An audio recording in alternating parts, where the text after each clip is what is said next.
Ini ada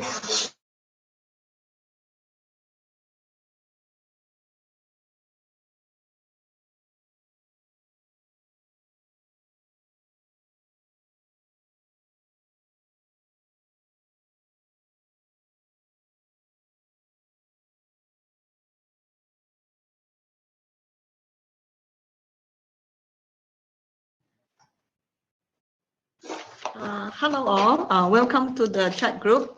So let's wait for another 5 minutes for more attendees to join our chat group.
Good morning, Professor Dr.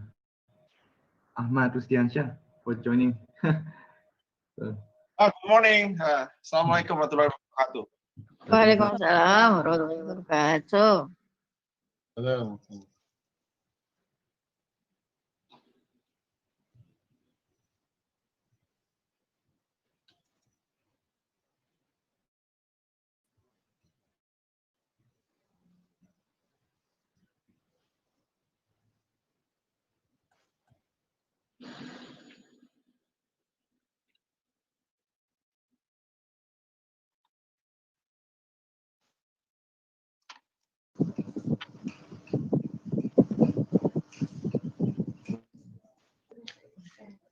Okay, let's start the event for today.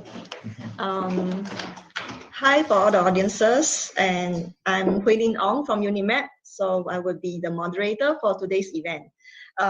Yang berbahagia, Professor Insinyur Teknologi Dr. Mohammad Rizal Arshad, Deputy Vice Chancellor, Academic and International Universiti Malaysia Perlis. Yang berusaha Dr. Engineer Insinyur Ahmad Rusdiansyah, Vice Rector 3 for Human Resources Organization and Information System Technology, Institut Teknologi Sepuluh Nopember, Surabaya, Indonesia. Yang berusaha Miss Otawiyanti Dwi Wayurini, Senior Manager on Promotion and Mobility, ITS Global Engagement, ITS Surabaya, Indonesia. Yang berusaha Associate Professor Dr. Tunku Sahal Tunku Ahmad, Director, Center for International Engagement, UniMAP Malaysia. Senior officers of ITS and UniMAP, members of the committee for today's meeting, lecturers and students from the ITS and UniMAP. Ladies and gentlemen, we welcome you all to the 4th meeting of Teen Ideas Future Mobility Program, welcoming new normal, educating and preparing university stakeholders, which jointly organized by the Global Engagement Institute Teknologi Surabaya and the Center for International Engagement, Universiti Malaysia Perlis. For your information, 2 online lectures will be given by the experts in the field of the meeting team. from Universiti Malaysia Perlis and ITS Indonesia in this meeting. This content of the lectures will be focusing on the topics that will be the main focus of the student presentations in the meetings 5 and 6 later. So ladies and gentlemen, to kick off this meeting event, we are pleased to have young berusaha Dr. in Senior Technologies, Ahmad Rusdiansyah, the Vice Secretary for Human Resource Organization and Information System Technology, ITS, to deliver the welcome remark. So please welcome Vice Secretary. Yeah, thank you very much, the moderator. The Honorable Deputy Vice Chancellor of Universiti Malaysia Perlis, UniMAP, Professor Insinyur Dr. Mohammad Rizal, Director of Center of International Engagement of UniMAP, Professor Tunku Zaha Tunku Ahmad, all faculty staff and management of UniMAP, ITS, and all students of our universities. Selamat pagi to all of you. Assalamualaikum warahmatullahi wabarakatuh. It is a great honor for me to welcome all participants in the second round of Teen Ideas 2020. I hope everyone are in a good and healthy condition amidst this pandemic situation. The current COVID-19 pandemic has been with us for many months, and it is becoming clear that this pandemic will likely stay for a while, at least until an effective vaccine can be delivered. Physical distancing has been proven to be effective in containing the spread of the virus.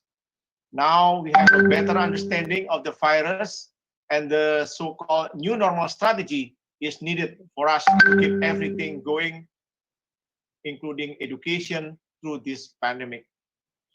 On the other hand, we understand the importance of our human resources, our staff, students, and lecturers, all of which are invaluable assets that we need to protect during the new normal. I hope that this second round of Teen Ideas can bring up fresh ideas and discussion on these important topics. Our university, known as ITS Surabaya, is one of Indonesia's leading Institute of Technology. We are located in Sukolila, Surabaya, and ITS has 7 faculties and 38 departments with more than 20,000 actively enrolled students. ITS currently is aiming to support the digital ecosystem for Industrial Revolution 4.0, with emphasis in digital economy, intelligent automation, and smart life. ITS Surabaya currently has 10 research centers in various research areas, including manufacturing, transportation and logistics, sustainable energy, artificial intelligence and biomedical technology, advanced materials and nanotechnology, Internet of Things and defense technology, agri-food and biotechnology, climate change and disaster, maritime science and technology, fundamental sciences and infrastructure, and sustainable environment. We also have a science technology park with 4 centers of excellence in automotive, maritime technology, ICT and robotics, and creative design. The Teen Ideas actually is a joint virtual short program that gives great opportunity for ITS and UniMAP students to learn to express their ideas, increasing their English and presentation skills. At the same time, we hope that we can build a stronger engagement between ITS and UniMAP, which is one of important point from this virtual mobility program. We hope that all students from various backgrounds can learn to work with each other from 2 different countries. 10 Ideas is a kick-off collaborative program between ITS and UniMAP in 2020, where ITS hosts the first round that had completed a couple weeks ago, and UniMAP becomes host for this second round. Beyond this program, there are several planned collaboration with UniMAP this year, such as guest lecturing, collaborative online international learning program, and people-to-people collaboration between ITS and UniMAP. Finally, I would like to thank all the great effort that the UniMAP team have put in preparing the second round of Teen Ideas. And to all participants, we hope you have a very enjoyable, fruitful, and informative webinar today. Thank you very much, and enjoy the discussion. Thank you. Thank you very much to Vice Rector Ahmad Radiansyah. So before starting the lectures, so please allow me to brief you the event tentative. So we will have two speakers for today's event, and after the and followed by the questions and answer session.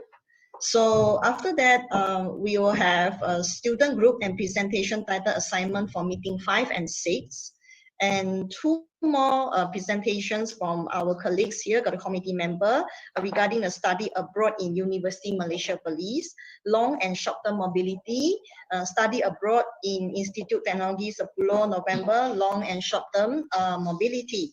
And last will be followed by the closing remarks by our director of the Center for International Engagement.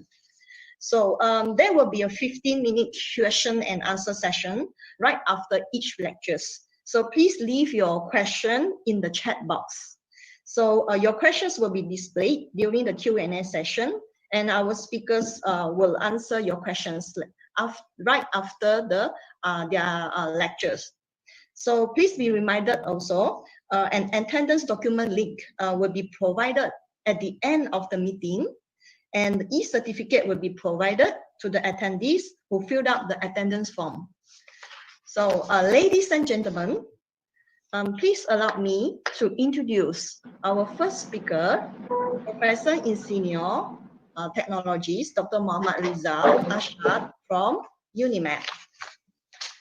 So Professor Mohammad Rizal Ashad is currently the Deputy Vice-Chancellor, Academic and International at Universiti Malaysia Perlis, UniMAP, since December 2019. Prior, he has been working at the School of Electrical and Electronic Engineering, University Science Malaysia, starting from 8th of March 1999. He graduated from the University of Liverpool, United Kingdom in 1994 with a Bachelor of Engineering in Medical Electronic and Instrumentation. In 1995, he obtained his Master of Science in Electronic Control Engineering at the University of Salford, UK. In early of 1999, he successfully completed his PhD degree in Electronic Engineering, again from the University of Liverpool. He's currently the president of Malaysian Society for Automatic Control Engineers, past chair of IEEE Oceanic Engineering Society, Malaysia chapter, and executive committee member for the IEM Marine Engineering and Naval Architecture Technical Division. His research interests are into autonomous ocean robotics, swarm analysis, and adaptive control approaches for real-world applications. So without further ado, let us welcome Professor in Senior Technologies, Dr. Mohammad Rizal Ashad, Deputy Vice-Chancellor, Academic and International, UniMAP, to give his lecture on welcoming new normal, educating and preparing university stakeholders, UniMAP's experience. So please welcome, Prof. Okay. Thank you very much to the chairperson, Associate Professor Dr. Ong Hui Lin. First of all, yang berusaha Dr. Engineer Ahmad Rusdiansyah, Vice Rector, Human Resource Organization and Information System Technology ITS. Assalamualaikum warahmatullahi wabarakatuh, Doktor. Juga kepada Dr. Octavianti Dwi Wahyurini, ITS Global Engagement, ITS Global Engagement Officer or Director, sorry. And then also to Mr. Mohammad Wahyu Islami, Junior Supervisor International Short Program ITS Global Engagement. Jadi terima kasih kerana atas jemputan pada pagi ini untuk saya berkongsi mungkin pengalaman pihak Universiti Malaysia Perlis menghadapi COVID-19. So I'm happy this morning to be part of the program. Congratulations to the team from ITS and also the team from UniMAP for successfully collaborating to organize this morning event. So this program, Virtual Mobility Program, Teen Ideas. So when I saw the title, Teen Ideas, I wouldn't consider myself teen anymore, but it's obviously from my beard, etc. But then hopefully we can share. I can basically give my take on the topic on welcoming new normal, educating and preparing university stakeholders from our UniMAP experience. So if I can, if you allow me to share my slide, let me share my slide.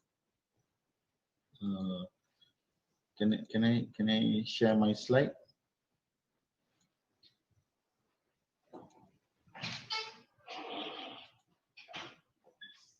Can I share my slide?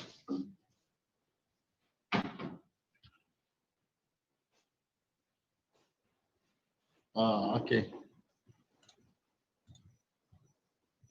Okay. Okay. Can everyone see my slide? Can you see my slide? Yes. Yes, we can see. Thank you, Dr. Okay. So that's my position now, my post, my responsibility in Universiti Malaysia Perlis as a Deputy Vice Chancellor, looking after the academic and international perspective aspect. So in our university, we have, of course, our Vice Chancellor, then we have 3 Deputy Vice Chancellor. So one, myself looking at academic and international. We have another Deputy Vice Chancellor looking on human research and innovation, and also one of the other colleague of mine looking on student activities and alumni. So this morning is probably combine both academic and international activities. So that's my email in case you would like to email me or some queries or anything. So basically, just want to share, in 2015, the Malaysian government have launched what we call the Malaysian Higher Education Blueprint, with 10 shift or 10 focus shift that we need to be done to uplift or to move the higher education sector in the country, in Malaysia. So as you can see on the slides, we have on holistic entrepreneurial balanced graduates, we have on shift number 2 on talent excellence, shift number 3 on nation of lifelong learners, not long life learners, lifelong learners. Then we have quality TVET graduates. So this is what shift number 4 is what UniMAP have been entrusted for, to push to basically to do activities that will to enable Malaysia to produce quality TVET graduates. And then of course we have financial sustainability, empower governance, improving the governance of a university. Number 7 on innovation ecosystem. Number 8 on global prominence or international visibility, if I can translate it. So this activity this morning is one example of trying to put UniMAP on the international, basically international scene, higher education scene. And then of course you have globalized online learning, and of course number 10 is transforming higher education delivery. So basically, if you look at this, you have the outcomes, you have the enablers, and the aim is to learn values-driven talent. This is what was formulated in 2015.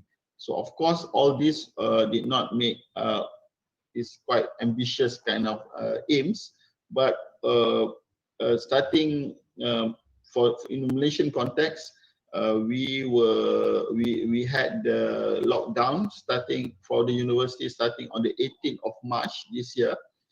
So on the 18th of March this year, we were in the just finishing our 6th week of our second semester for this 2019-2020 academic calendar. So we have a 15 weeks semester. So we just basically not even half, nearly half of the semester was given normally in a face-to-face presentation, lectures, labs, etc. But we had to cover.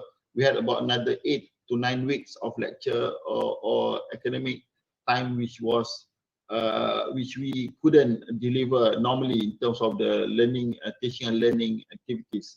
So our lockdown actually have not ended. It will end, technically will end on the 31st of August this year. 31st of August this month, sorry, this month, of course, this year, this month. So, but the restriction was very strict, then it was loosened and it's a bit loose now. But people are asked to maintain in terms of physical distancing, etc. So I would see it basically it is a disruption in a way to us. So I've read in a book, one of the books that I've read, I think, there's a formula that changed people behavior. It is called B equivalent to MAT. B, behavior, equivalent to MAT. M, motivation, A, ability, and T is trigger. So this is a simple formula to change behavior, right? For a person and for an institution like a university like UniMAP, and I'm sure like ITS and many other universities. So how the organism behave, be it on the human being or in organization level behave, you have the behavior will have the, if you want to bring about change, there must be motivation to change, must be motive to change, why you want to change. Then you have to have the ability to change. You have to have the tool, resources to change. But sometimes you do not have the trigger to change, the trigger. So in Malaysia, in UniMAP especially, we have been talking about online learning, using the social media to deliver our learning material for quite some time. But there was no trigger that will push us, but COVID-19 was a trigger to us. So it was a trigger. It's the T element. So now it changed how in UniMAP we deliver our academic program. So I guess it also have changed how ITS and many other universities deliver their academic program in order to complete. Because we cannot stop everything. We cannot suddenly stop, come to a halt. We still need to continue our education for our students. But the mode have now changed. So this is, I think this image, this 10 shift it is until 2025. It's 2015 until 2025 is a 10-year plan. And then I've read somewhere about the 10 skills. They say there are many proposals of what are kind of the skills that you need to thrive in, not just in, I think this was before, pre-COVID-19, but I guess some of the things listed here are still valid in terms of our cognitive ability, in terms of our people management, critical thinking, complex problem solving. So we had a tough time trying to solve.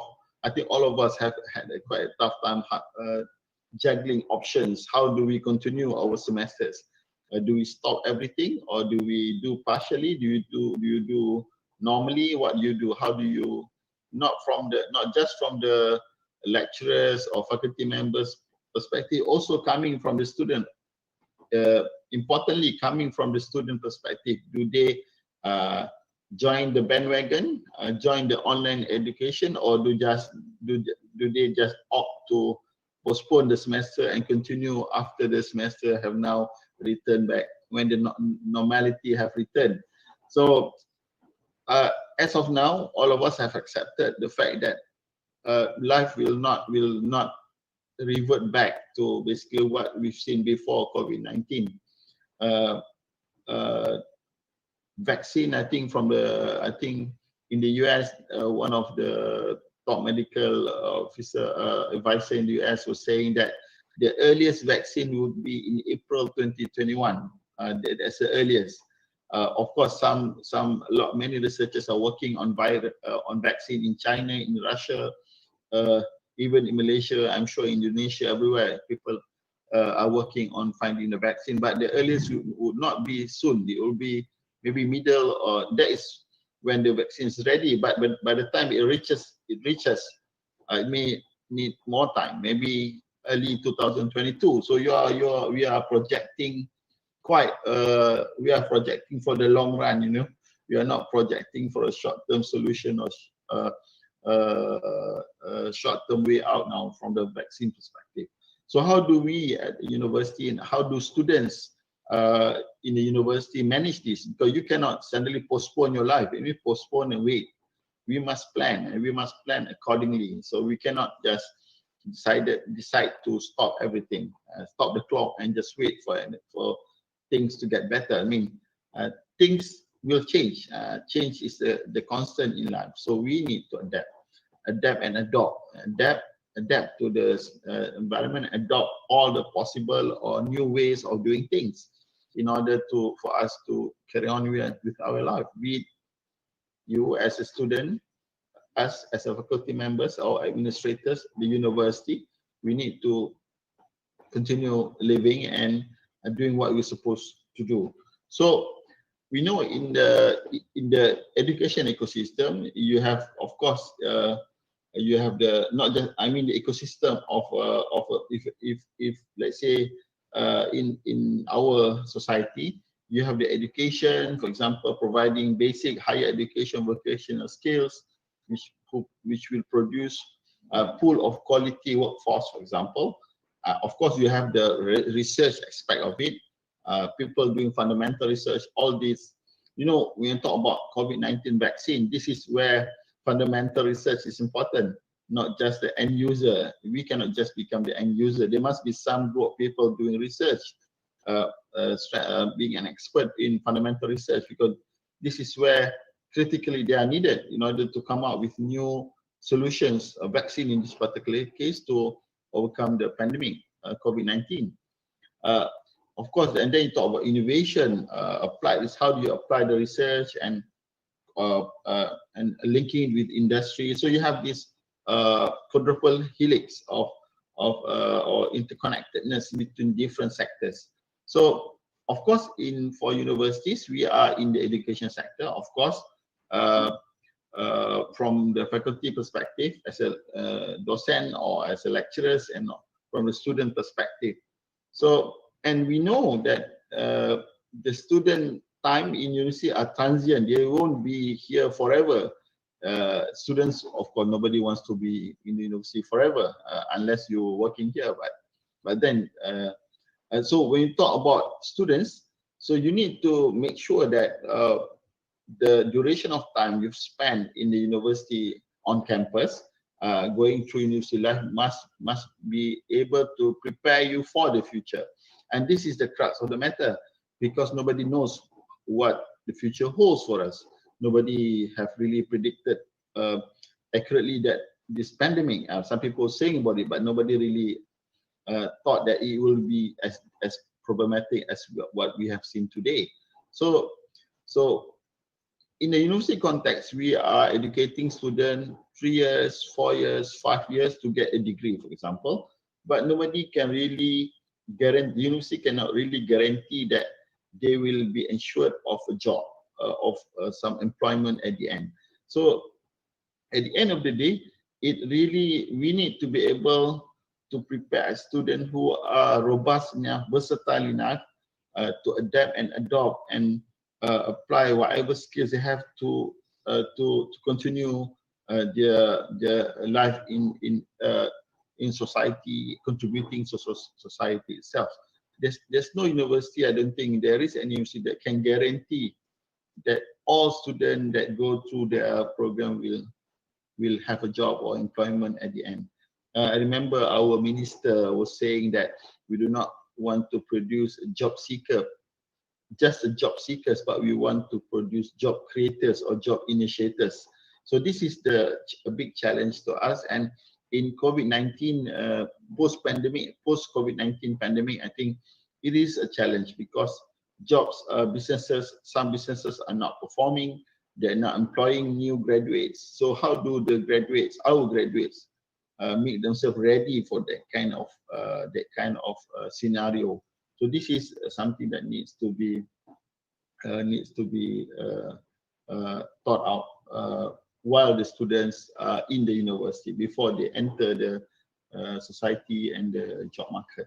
So when we talk about normality in terms of on campus, in terms of the university ecosystem, education ecosystem, sure, things have changed. Things have changed now.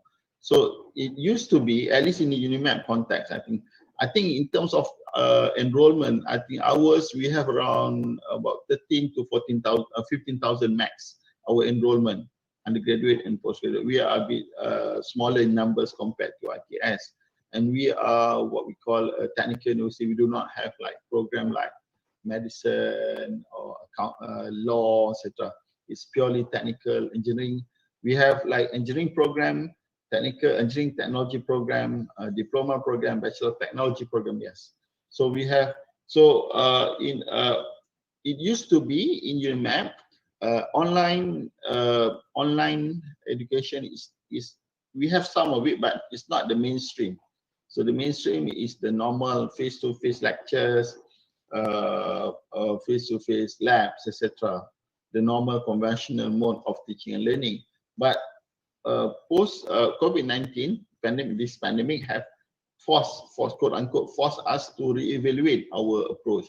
And now, alhamdulillah, blessing in disguise, I would say, due to COVID-19, now we have now remold or relook or review the way we deliver our teaching and learning. And I would say almost more than 90% of our courses subject offered are now ready to be offered a mix of not totally dependent on a face-to-face delivery mode. So it's quite good. And we have recently we have discussed in UniMAP that by 2025, at least 50% of all the courses or subject offered in UniMAP will be done through blended learning, and some subject will be done, some courses will be done 100% using the online mode. And that means, so the VC, our Vice Chancellor was saying that our program in UniMAP must be accessible, and can be accessible anytime, by anywhere, anytime, and it must be affordable, it must be adaptable. So that means it's like that means we are moving away from the conventional mode of program offering and also delivery and also assessment. So this is interesting because if you look about it's no longer teacher-centered. All of us know that it is now student-centered higher education ecosystem, where the student interests are at most, it used to be, it's supposed to be, but now in terms of the way we mold our program and also prepare the modules, it is what we call a student-centered higher education ecosystem. We talk about flexible location. Now the students are not, it would be better if they are on campus, but not necessarily. They can be anywhere. And then in terms of flexible education, a flexible schedule, for example, we are talking about synchronous, asynchronous way of lecturing. Synchronous means live lectures like the normal face-to-face, but online, for example. And then asynchronous means recorded. That means the student can always have a review of the lectures at a later time. So we talk about synchronous, asynchronous lectures. We talk about fixed and flexible schedule. We talk about a modular-based topics. That means rather than cramping everything in one semester, you can basically collect modules, and that modules equate to certain courses, for example.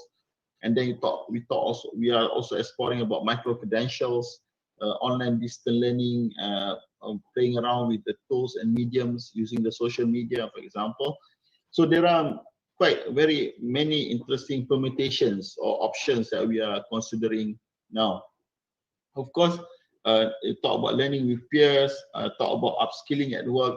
So this is a challenge because I think a challenge for almost all higher education providers, universities and institutes, because we are expected to, we are supposed to produce graduates or students who are ready for the job market, and this is a very, very challenging because I think, as I said much earlier, nobody knows what the future holds for us. Even the industry which are thriving now may die out within 3 to 4 years down the road. So it's quite challenging, very tricky for us to tie our education system strictly to a particular industry, for example, or to a particular skill set.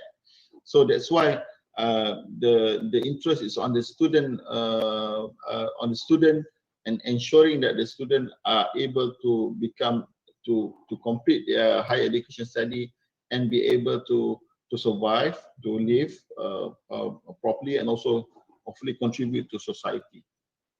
So in the Malaysian higher education system, we have what we call a concept of transformative learning. So I think this is something that the students may want to discuss and to elaborate on.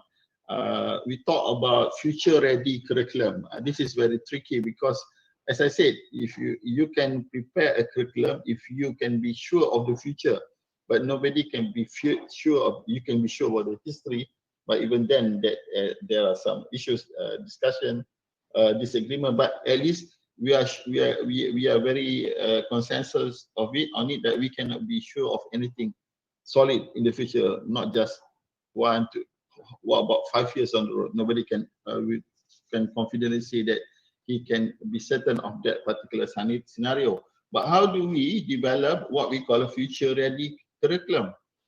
What is a future-ready curriculum? If you do not know what the future holds for you, so this is an interesting question for not just for the not just for the institution, for university, especially for the students. How can I be sure? So he or she, the students, I would say, needs to be able to work hand in hand with the university to come out and always give feedback. There's no this mode of one-way stream of education is no longer viable. It must be feedback and enhancement and optimizing and enhancing and consolidating in terms of the curriculum. So this is one aspect. The other one is on innovative delivery. As I talk about synchronous and asynchronous. I talk about active learning, problem-based learning. So that using, for example, Facebook, using YouTube, using WhatsApp, Telegram, all these social media communication software. You use Google Classroom, for example, in UniMAP. Quite almost all, if not all, almost all our lecturers are heavily use the Google Classroom facilities in order to conduct the online learning, and not just learning, but also online assessment of their students.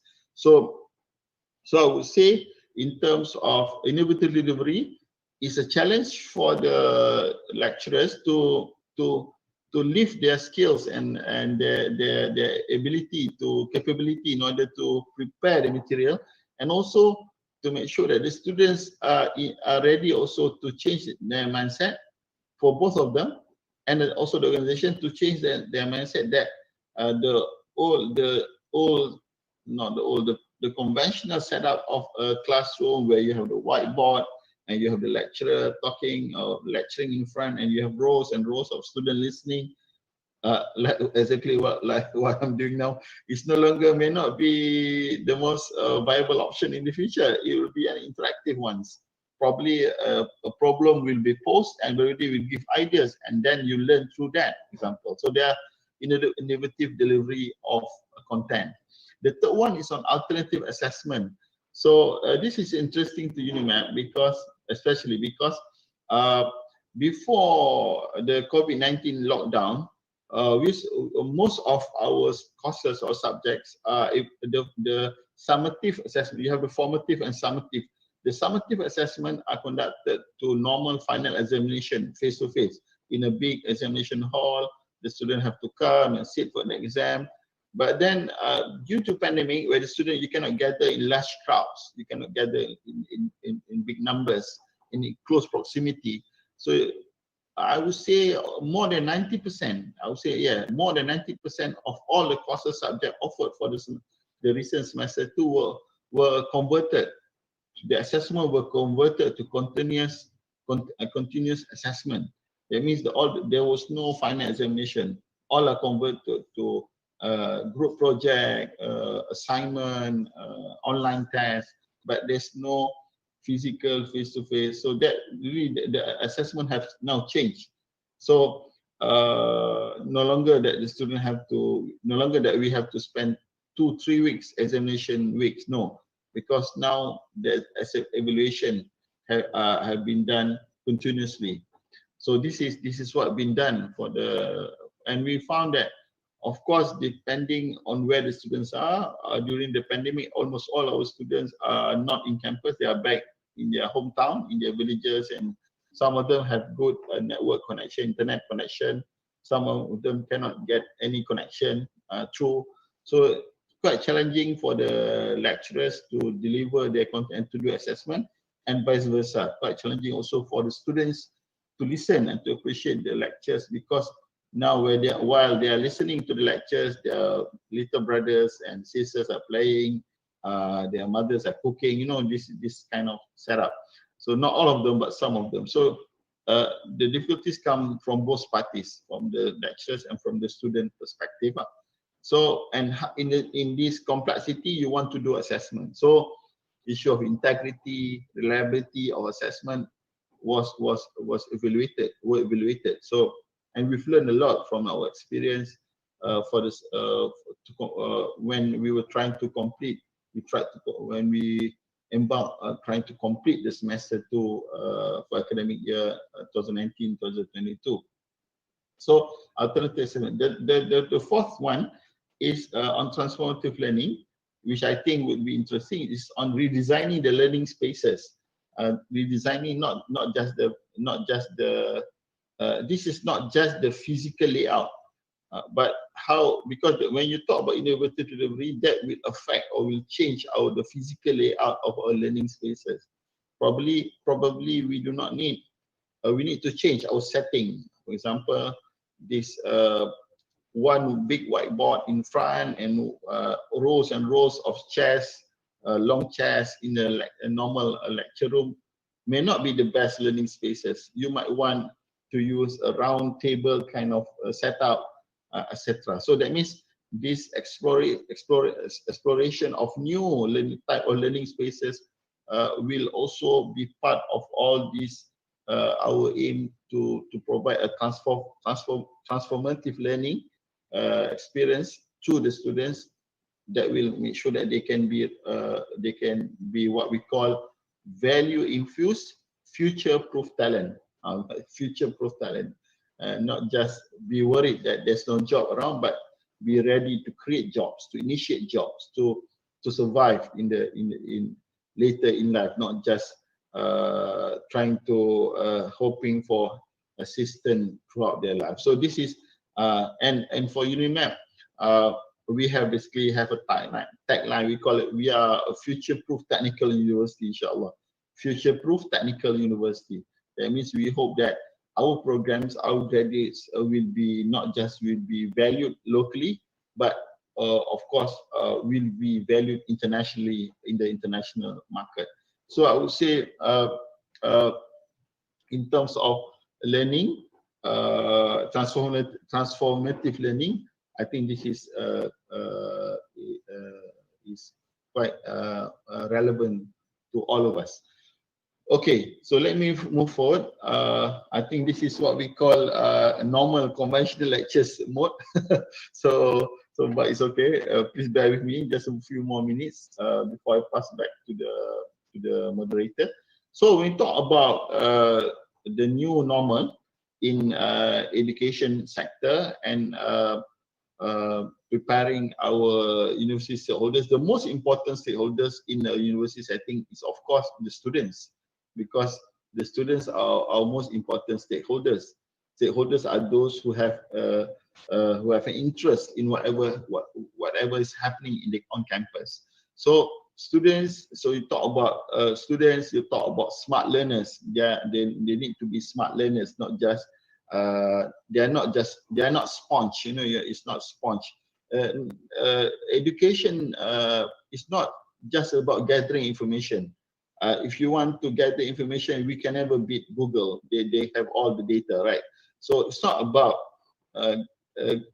memorizing things. It's about connecting the dots and making sense. What does it mean? So and now knowledge at their fingertips. Memorization is good, yes, but there's more to memorization. How do you make sense? How do you bring meaning to the thing that we memorize, that we read, so that it can be applied to solve real problem, to do something meaningful later in life, not just having the ability to remember things. So we talk about smart learners, smart pedagogies. That means how do people learn? There is called what we call you have pedagogies. Pedagogy means you learn from your peers, and then there are so many other gogis which cybergogis. That's the one. Cybergogy and pedagogy. Pedagogy, learning from your peers. Cybergogy means you learn using all the cyberspace, from the cyberspace, from all the material that is available in the cyberspace. So, and then you talk about smart learning environment, which is not very quite similar to the learning spaces. And then you have the smarter education in terms of the philosophy of education that you talk about in the post COVID-19. So again, this is basically repeating again what when you talk about smart learning environment. I think this is what's needed for the new student, the current batches of students, that they need to be smart enough to realize what's their aim and what's the tools that they need to have in order for them to hopefully increase their chances of surviving in the future, in the real world, when they go into society, when they finish they graduate from their campus phase of their life. So talk about adapting to learning content, using new tools, learning strategies, understanding the real world context, and also this interaction. This in IR 4.0 is about connectivity, for example. So, you know, in IR 4.0, the most important thing is about connectivity. So now we can you can be somewhere in the jungle, but you can still connect to somewhere far away from you. That means, and how do you then utilize this in order to assist our learning? So basically, I have a few more slides, but it's okay. I think what I want to highlight is that from UniMAP experience, what we have, and I'm sure you guys have experienced the same thing. When we have been asked to went into lockdown, partial lockdown, that means, and we have to close our universities. It was closed physically, but the student did continue their study online, virtually. So they were, and of course, throughout the whole batches of students, we have some who did not manage to have access at all to the internet, and then we had now we are able to ask them to come back to the campus. I think starting early June. So we had from 18th of March until end of June, where the student not allowed to come back, but starting end of June they were allowed to come back. So we had the ability opportunity to ask the also students which did not have the opportunity to follow our online to come back. So my point is that there were good mitigation measures, and in order to ensure that everyone have the same opportunity to complete their semesters. And hopefully, I think for the future, looking on the horizon, I think, as I said, rightly highlighted by the Vice Rector earlier,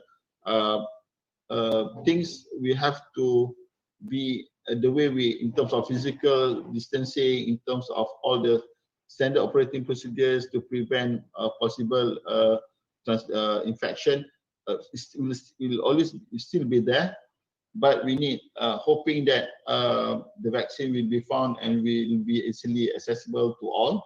So until then and the future, we need to be able to have, we still have to continue. We must continue in terms of education programs, and the students must keep moving in terms of going through the phases of their studies so that they can graduate and contribute to society as soon as possible. So I think that's about it, my sharing today. I have a few more slides, but I think I would say I will just stop at that point. And I hope you have gained something from this morning session. So just one more point. So I was asked to give a talk recently to a group of international conference with the Indian universities in India, online of course. So we were talking about this. The most important thing in the new normal is about the mindset. Our mindset must change. If our mindset has not changed, it's not changing at all. You can be using so many tools, but you're going to have all this internal struggle to adapt because you have not changed your mindset. So the most important thing for students and also for faculty members, dosen seperti saya, we must change our mindset, that we must be able to adapt and adopt. For me, to adapt and to adopt new tools and new strategies. And also the fact that we are no longer teaching a simple model using, it is what we call a multi-model, MODL, multi-model, multi-dimensional education sector for the higher education. It's no longer one style. We must be able to embrace different ways of, ultimately, as long as ultimately it will produce good graduates, quality graduates. As for us in Malaysia, in UniMAP, we are aiming to produce quality TVET graduates.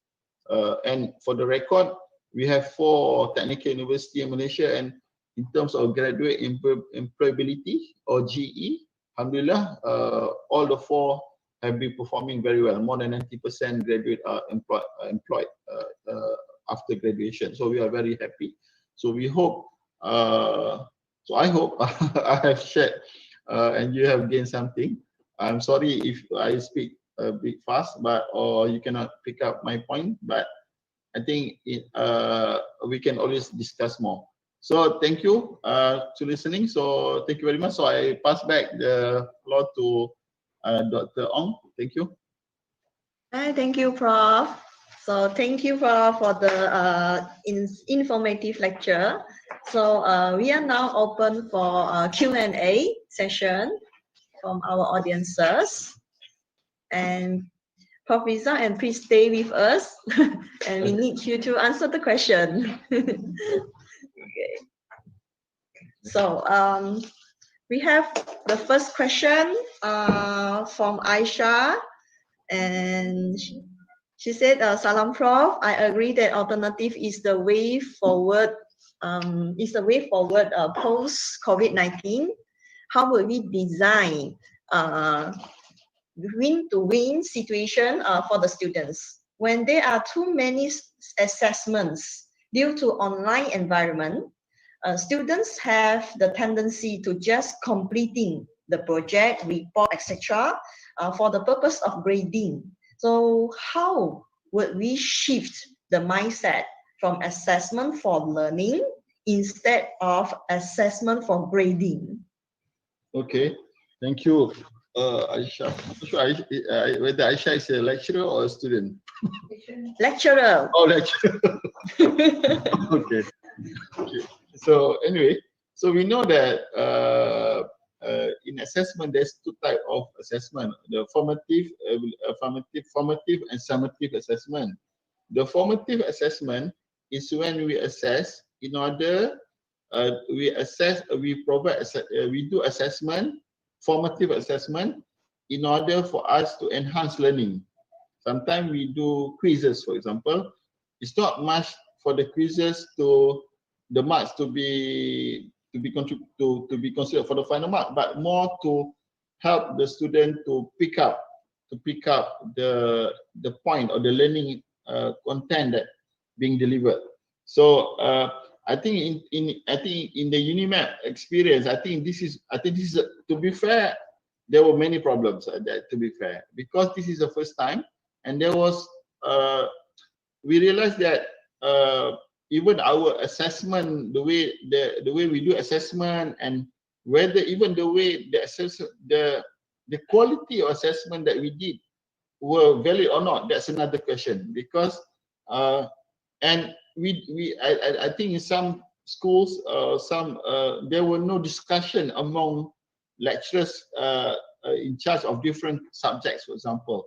So what you have is that you have one student getting maybe in a day maybe 5, 6 new assignment from 6 courses or 6 lecturers. Because I don't think we discussed, I do not know, I may be wrong, but my take on when I'm listening to some students, that in a day they can be getting maybe 3, 4, new assessment and new assignment, for example. And some of the assignments are even on some of the assignments are need quite a lot of time to do. But when sometimes when lecturers they give assignment, from their perspective, it's quite, you wouldn't take the student too long to complete it. But from the student perspective, because now instead of having 1, they're having another 9, 10 for the day to complete. So this is some harmonization or some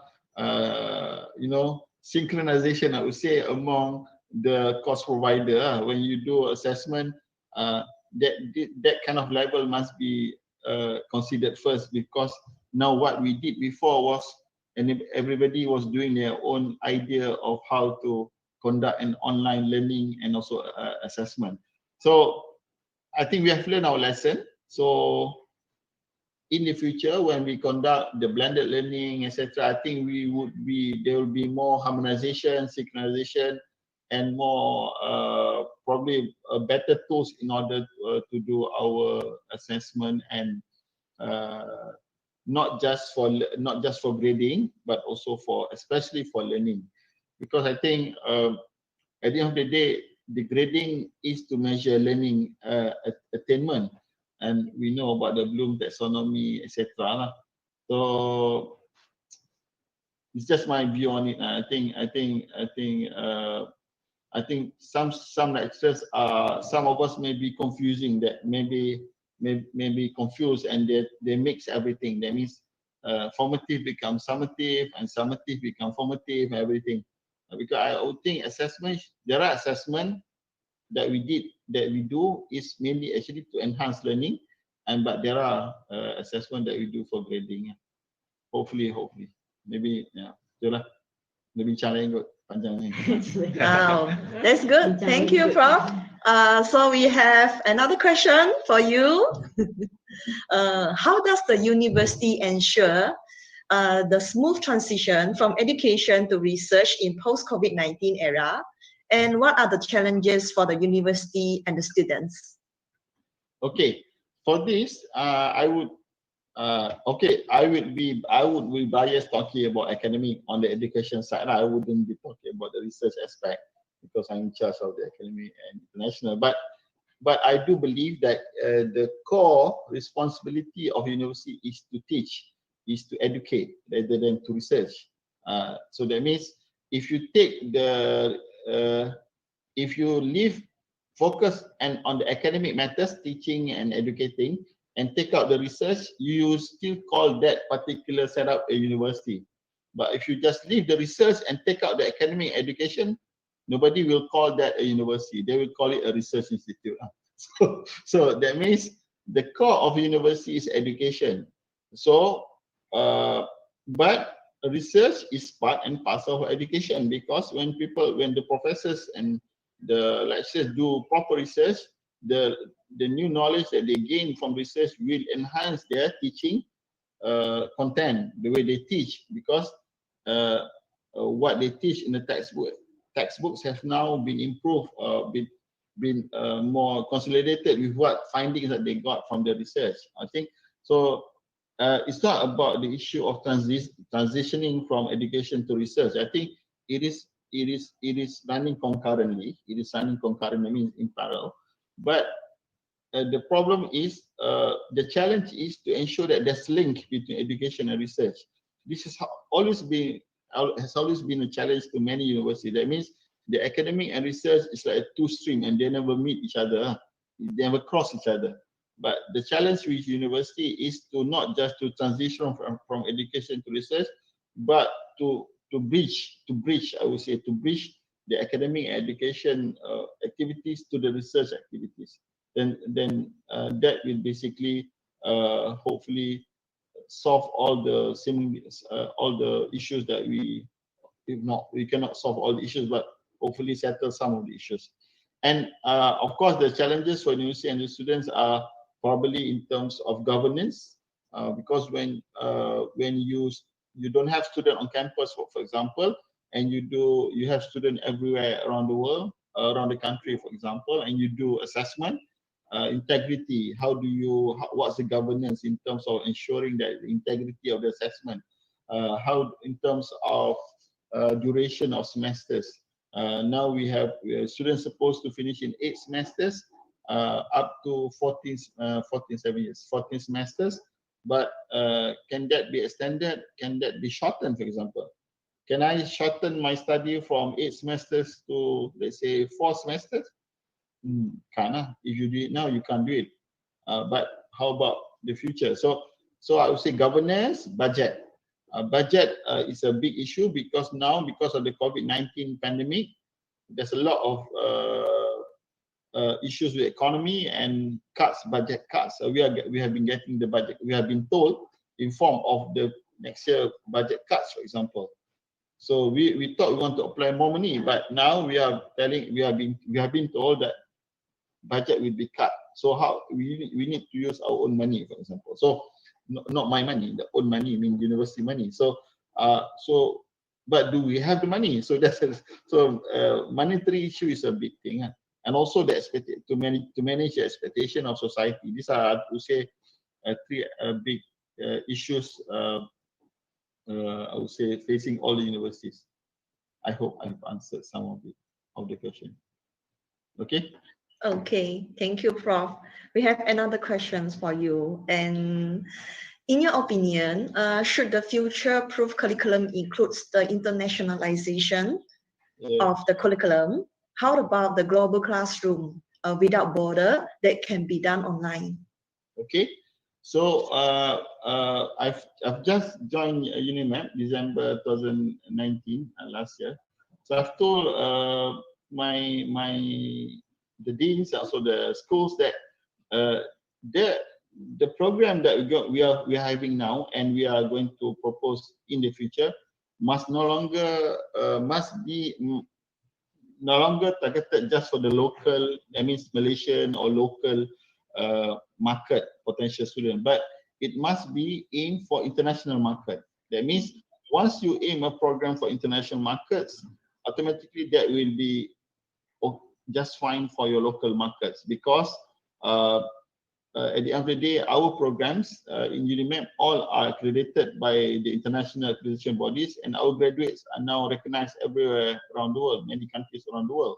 So it's a paradox if our curriculum are not internationally ready. So I wouldn't be worried about that. And then there's another question. What was the second part? Was what? I lose the question just now. The second part. How about the global classroom without border? Yeah. Okay. As of now, because we are UniMAP is a technical university, quite significant number of our courses and subjects have the hands-on aspect. That means they have to go to lab, etc. But we are we have identified a number of courses program which can be run 100% online. So we are aiming for that for such course and subjects that will probably be it can easily be offered online and people can be anywhere to take it. But there are also some arrangement where the student will, we have, let's say, 8 semesters, probably they can come maybe the first 3-4 semesters they can take online, then they only come the last few semesters to complete it. That's another option that we are figuring out now. But basically, we are I think by October, hopefully, UniMAP will launch our UniMAP flexible education framework, and this will enable many of the things that we mentioned here today, hopefully. Inshallah. Thank you. Okay, that's so great. So I think the last question for Prof. Do the stake from our the friends from ITS, Matika, and do stakeholders such as department heads directly guide the feedback that has been given by students? Like there are students who give advice to do synchronous learning because these courses are less understandable if asynchronous. Did UniMAP also see the development of the teaching lecturer before and after the feedback? And I want to know, is it possible that after this pandemic, UniMAP will also conduct online learning? Oh, this is like 3 questions in one. Yes, in one. So kalau kat Malaysia kita kata tak aci lah, tak aci, it's okay. So basically, from our UniMAP experience, when we started conduct, the lockdown started on the 18th of March. It was the lockdown, but our semesters, everything stopped. All the lectures stopped, but we restart the lectures on the 6th of April. So it's about 2 weeks. 2 weeks really lockdown. That was what we had before. But from the 6th of April until about end of June, we have conducted online learning, etc. So we did a weekly feedback. We gather weekly feedback from the students, and especially, and also not also from the students. And this was presented. This was presented on our weekly meeting in order to give feedback to the faculties and the program. This was done. These activities were done. But after this, I think what we need to do is that all the feedback need to be channeled to the respective docent or lecturers so that they can now improve the way they conduct their lectures, etc. But that means there is this process. There must be this process of getting and providing feedback to the stakeholders. If not, there's no point of getting feedback. Okay. Of course, the second one, we may also say that. Okay, we must understand that we did not foresee this, that we're going to suddenly switch to everything online. So I would say we did have some short courses, seminars about online learning, but it was, I would say, superficial. This is not good to be said online, but it was not really, we did not really push for it now. But now, because of the pandemic, now we have to plan properly so that all the lecturers are ready. For example, how to use a Google Classroom suite, for example, all the softwares, how do you do assessment. So we have now learned a lot. So we hope even our IT center now have now been have learned a lot, gained a lot of experience from the lockdown recently. So we hope all the way that our lecturers conduct their teaching and learning would improve way better than what we have done before. Whether UniMAP will also conduct online, yes, as I told you, there will be a few subjects, courses that we will conduct 100% online, because courses is mostly are non-technical, where they do not need to go to labs, etc. Okay, okay. I hope I will respond. Okay, well, Yeah, yes. Hi, Prof. Thank you so much for all the answers that you have been given to all the audiences. And actually, you have some questions more that are waiting for you to answer, but due to the time constraint, is okay, it possible? Dr. Tunku Yeah. Salha will answer it. I said, don't worry. Okay. Don't worry. I thought Prof In will her be closing, answer it I in the saw chat box. she will answer it here. All right. So Okay, thank you to everyone. we will try to answer it in the chat box later on to Okay. the other questions from our audiences. So thank you so much, Prof, for Thank you the very very much. informative and so inspirational talk to us. So thank you so much, Prof. Thank So you. thank you for your time. Okay. And we have to go for the second speakers. Okay. Right. So Bye. ladies and gentlemen, so we are now going to listen to the second speaker, Miss Ottawiyanti Dwi Wayurini from ITS Surabaya, Indonesia. So let me introduce her. And Miss Ottawiyanti Dwi Wayurini is Senior Manager on Promotion and Mobility at ITS Global Engagement and also Assistant Professor at Visual Communication Design Department of ITS Surabaya. Ms. Ottawiyanti just earned her PhD in Rhetoric, Communication and Information Design from Clemson University, United States of America, with a focus in rhetorics of user experience, user interaction design. In her research, she approaches the use of rhetorics to reinforce the standpoint of culture in user experience, user interaction design. In her 15 years working as an academic staff in ITS, she has been trusted for some projects and managerial position. In 2019 to 2016, she was appointed as a liaison officer for international partnership. Her responsibilities included initiating and managing international relations with international design schools. Since 2013, she managed to build relations with design schools from South Korea, the Netherlands, Denmark, and Thailand. So with the title, The Importance of Understanding Users in Interaction Design, let us welcome Ms. Ottawiyanti, Senior Manager on Promotion and Mobility, ITS Global Engagement, ITS Surabaya, to give her lecture. Please give a big applause to her. Thank you. Thank you so much, Dr. Ong, for the remarks. To the Honorable Professor Mohammad Rizal and to the Honorable Dr. Ahmad Rusdiansyah, to the Honorable Professor Tunku Salha, and also to Dr.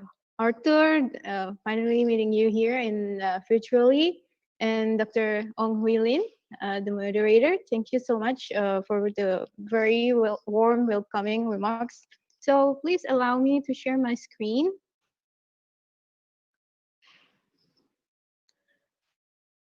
So today I would like to deliver some knowledge, I think, about the importance of understanding users in interaction design. So as have mentioned by Dr. Ong in the beginning, that my background is visual communication designers.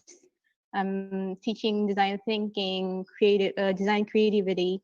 And with this kind of topic, I would like to conduct an approach in the view of interaction designers.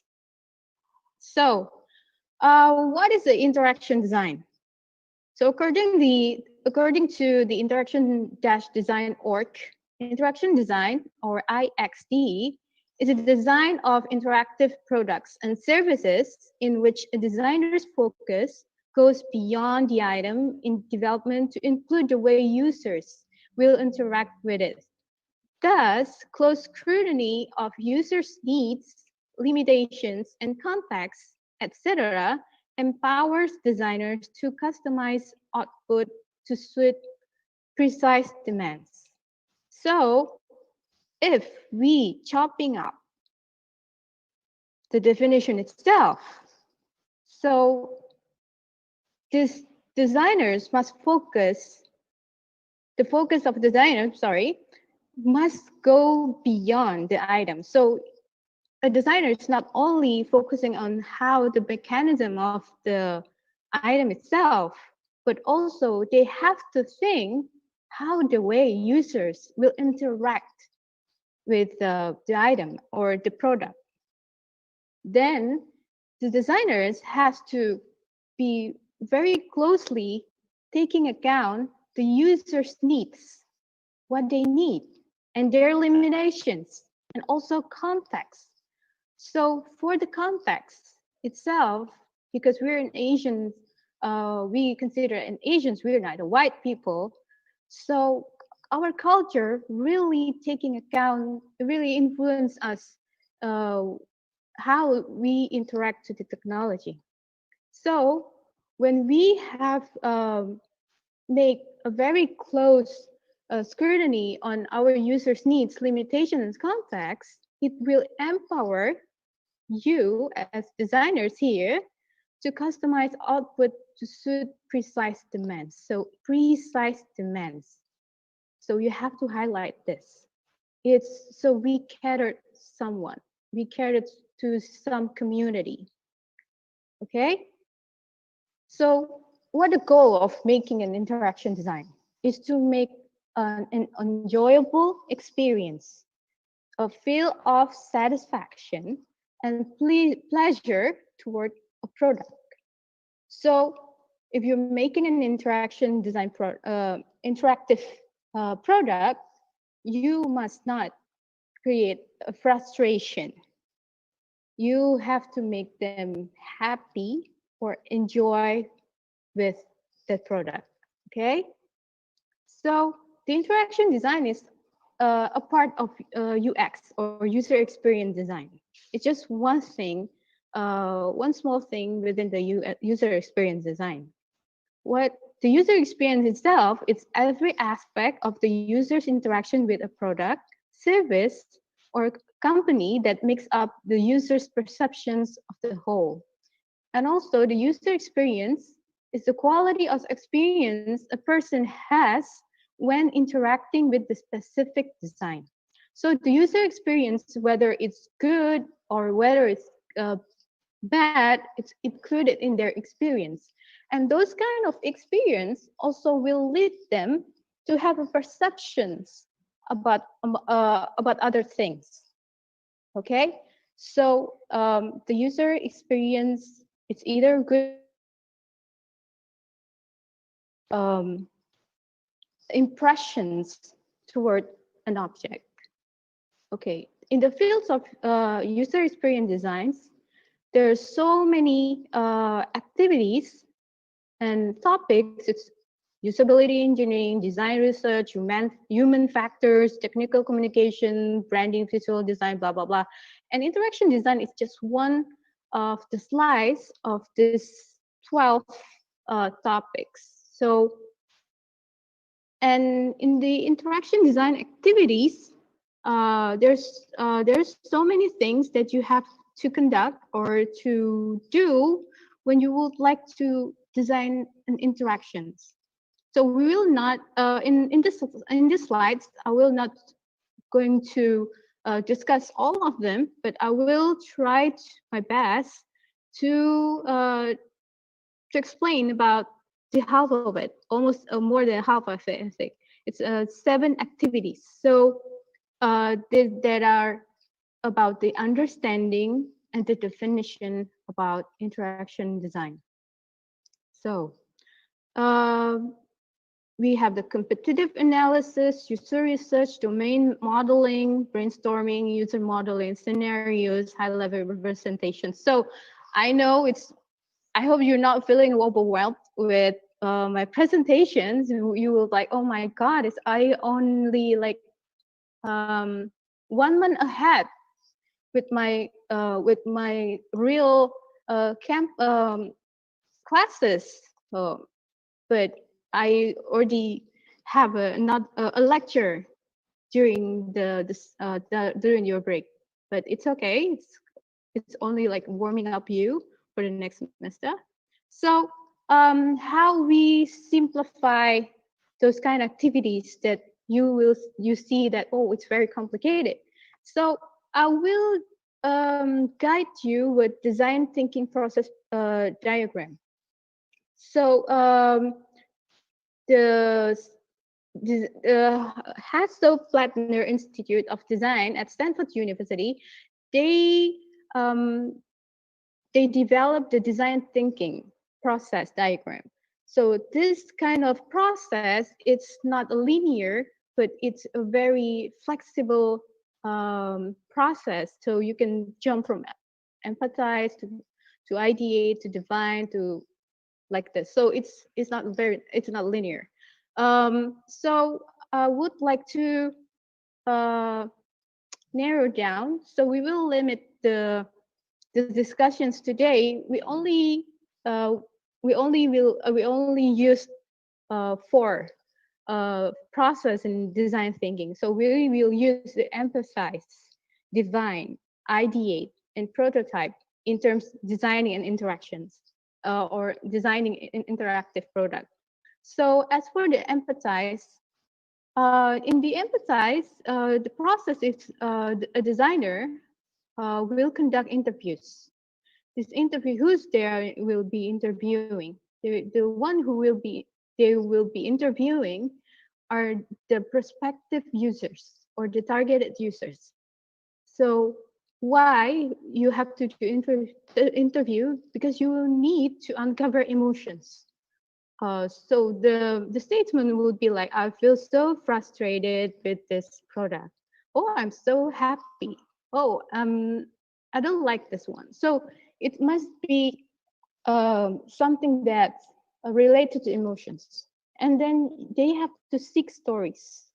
The 6 stories about the product itself. So like why they would like to go to a restaurant, for example. I really like this restaurant because I went here for the first time with my mom. So it's very impressive to me, and it's very. I remember that kind of experience. It was very enjoyable. I ate ice cream, blah blah blah. So the stories, you need the stories, okay? And then define. In the define phase, you have to reframe and create human-centric problem statements. So you have to reframe that. What is the problem with the product or the surface?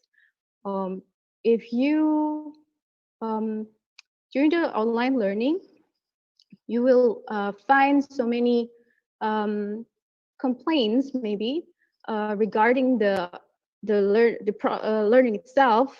What I see just like just too much assignments, and then maybe for us the staff, it's like there's always almost 20, maybe I think like almost 18 hours of meetings, like marathon meetings. We have no time to stop. Also, you have to reframe that. What kind of problem? And then identify meaningful surprises and tensions. So with this kind of process, what is the meaningful surprises? What is you think that it's very exciting. Oh, it's very interesting. We never thought about that. So you have to highlight that. And then infer insights. And for the ideate phase process, you have to brainstorm the radical ideas and then build on others' ideas and suspend judgment. So I have to just to let yourself thinking out of the box, to brainstorming on the radical ideas, and when you do that, do as many as you can, and then you can narrow it by back to your problem statement definitions, and then you do prototyping. Within the prototyping phase, you you will create scenarios. I will explain that later. So this is the way you do, the way a designer, an interactive designer will do by the guidelines of design thinking. So in the competitive analysis, we do the empathize phase, and then the domain modeling, we do the define. Within the ideate, the brainstorming will include in this process. And then prototyping, we use the user modeling, scenarios, and high-level presentations. Okay, so for the empathize process, the existing. So you will assess, the assessment will be like, how is the university currently preparing for the new normal? Okay, every learning process are transformed into online platform. That's the one. How about the else? What is the current channel to disseminate the information to the stakeholders to prepare them for the new normal? Okay. What kind of media that the university used to distribute those informations? Oh, they do like a formal letter. They send it to the head of departments.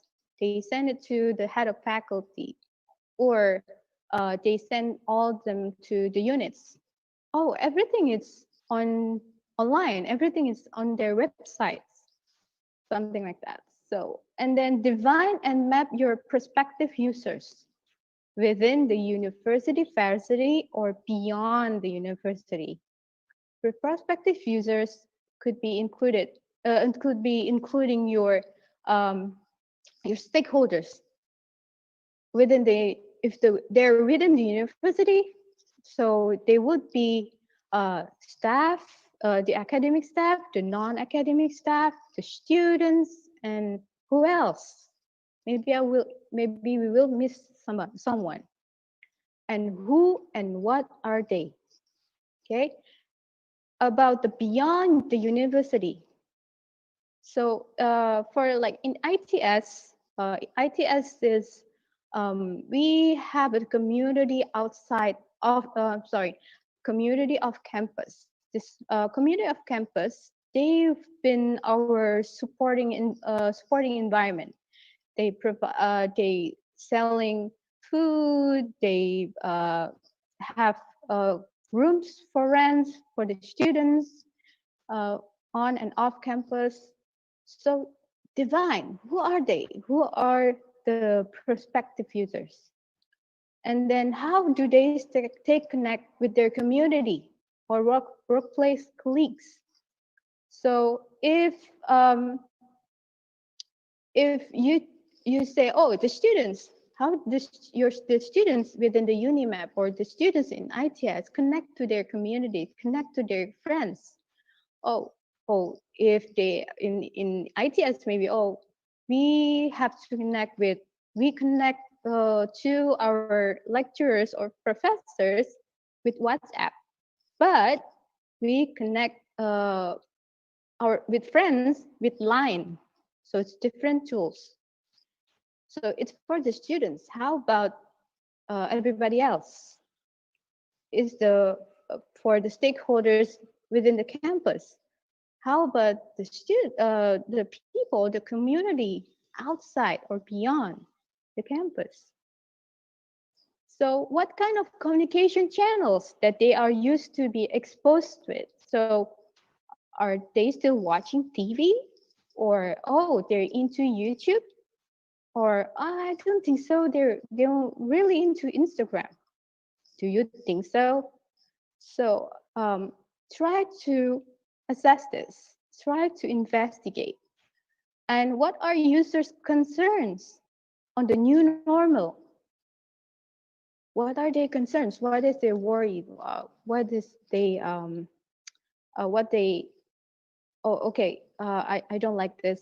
I really enjoyed this. So what are the users' concerns about the new normal?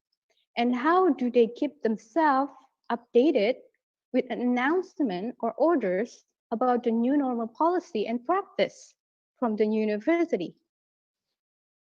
Sometimes we will find out hope that people will miss the information because they're not tuned in the correct channel.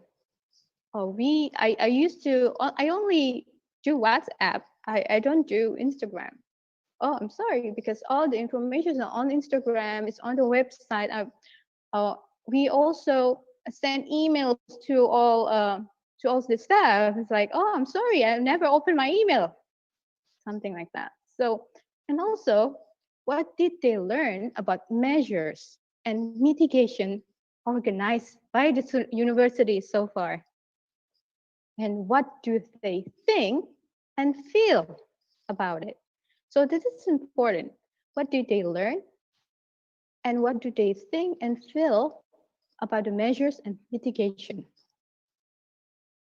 And then in the next phase, you have to define the current problems regarding the new normal preparation.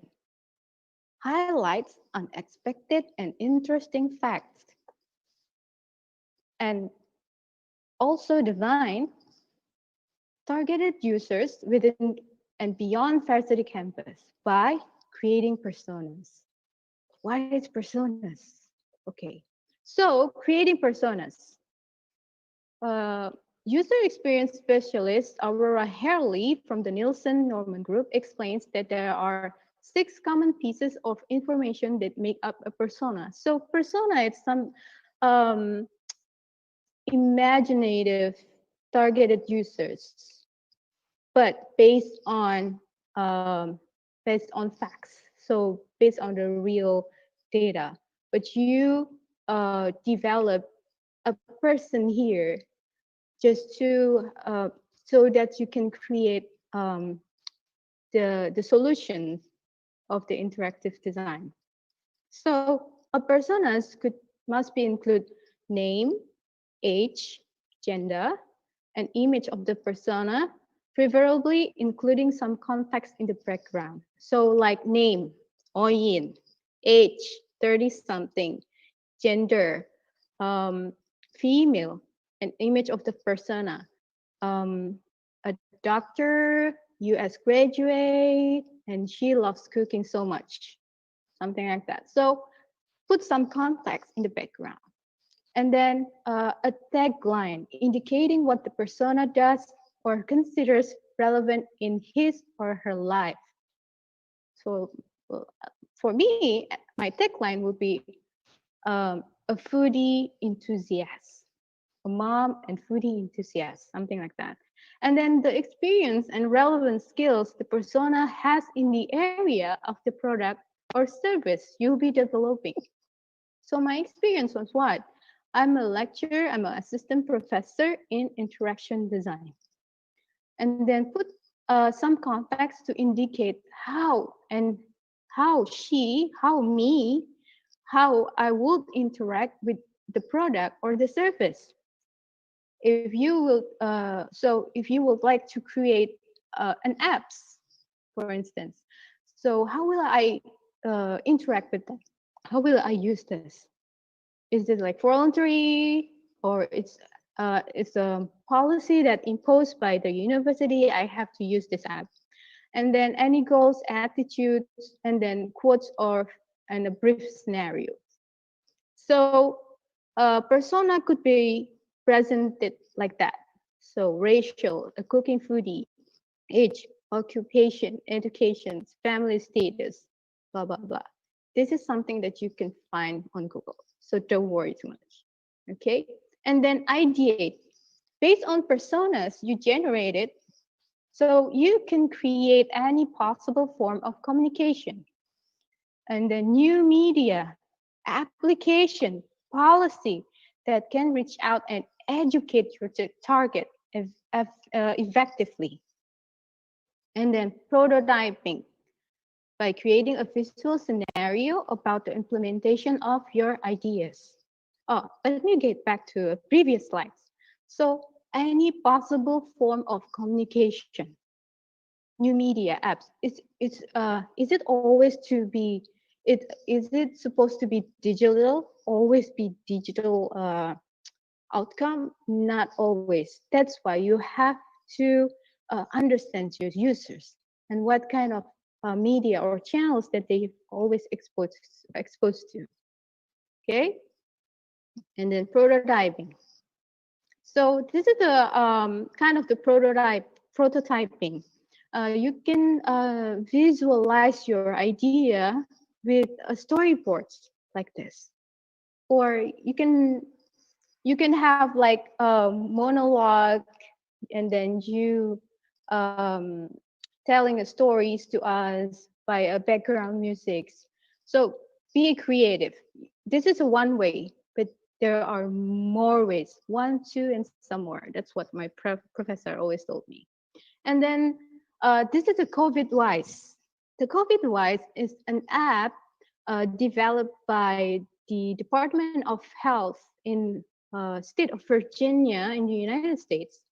This app will give a notification to the users in regards to are there people with the history of exposure to the COVID-19 infections. So when you came to a place, a public space, and then this this app will send you notifications that within the 2 meters from you, there are someone who has the history of being infected by the COVID-19.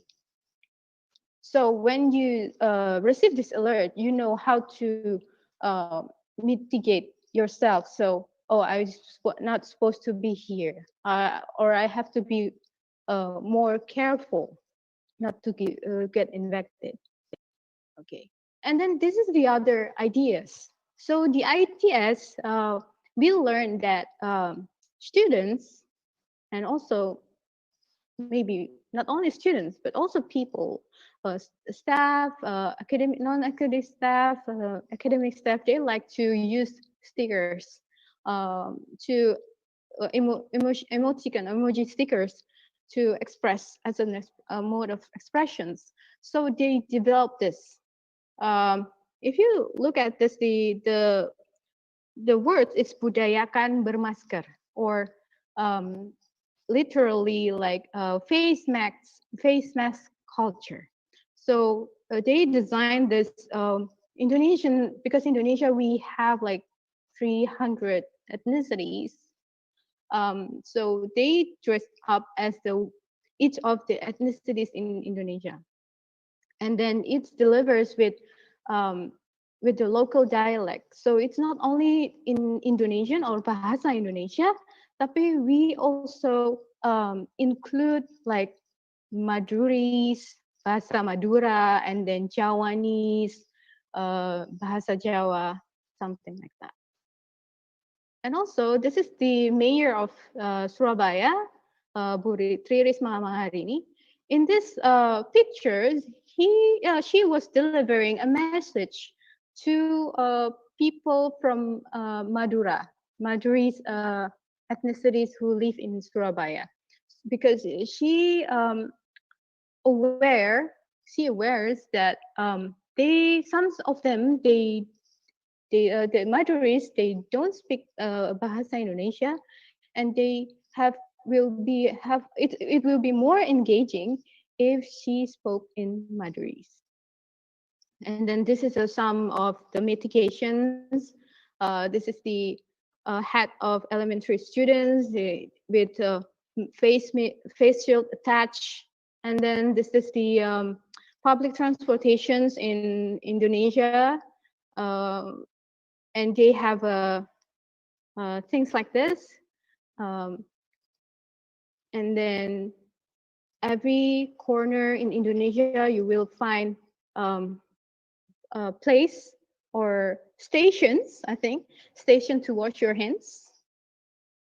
And then it's why I told you it's not always be the digital media, because sometimes if you will look, if you would like to look around, you will also have a different ideas from others. So maybe like shopping bag like this, or a cute cup like this. And maybe this guy will use mask instead of glasses, or this kind of ideas. So I mean that you have to explore, not only limited yourself with digital solutions, but also try to seek other solutions. Okay, thank you so much. Terima kasih.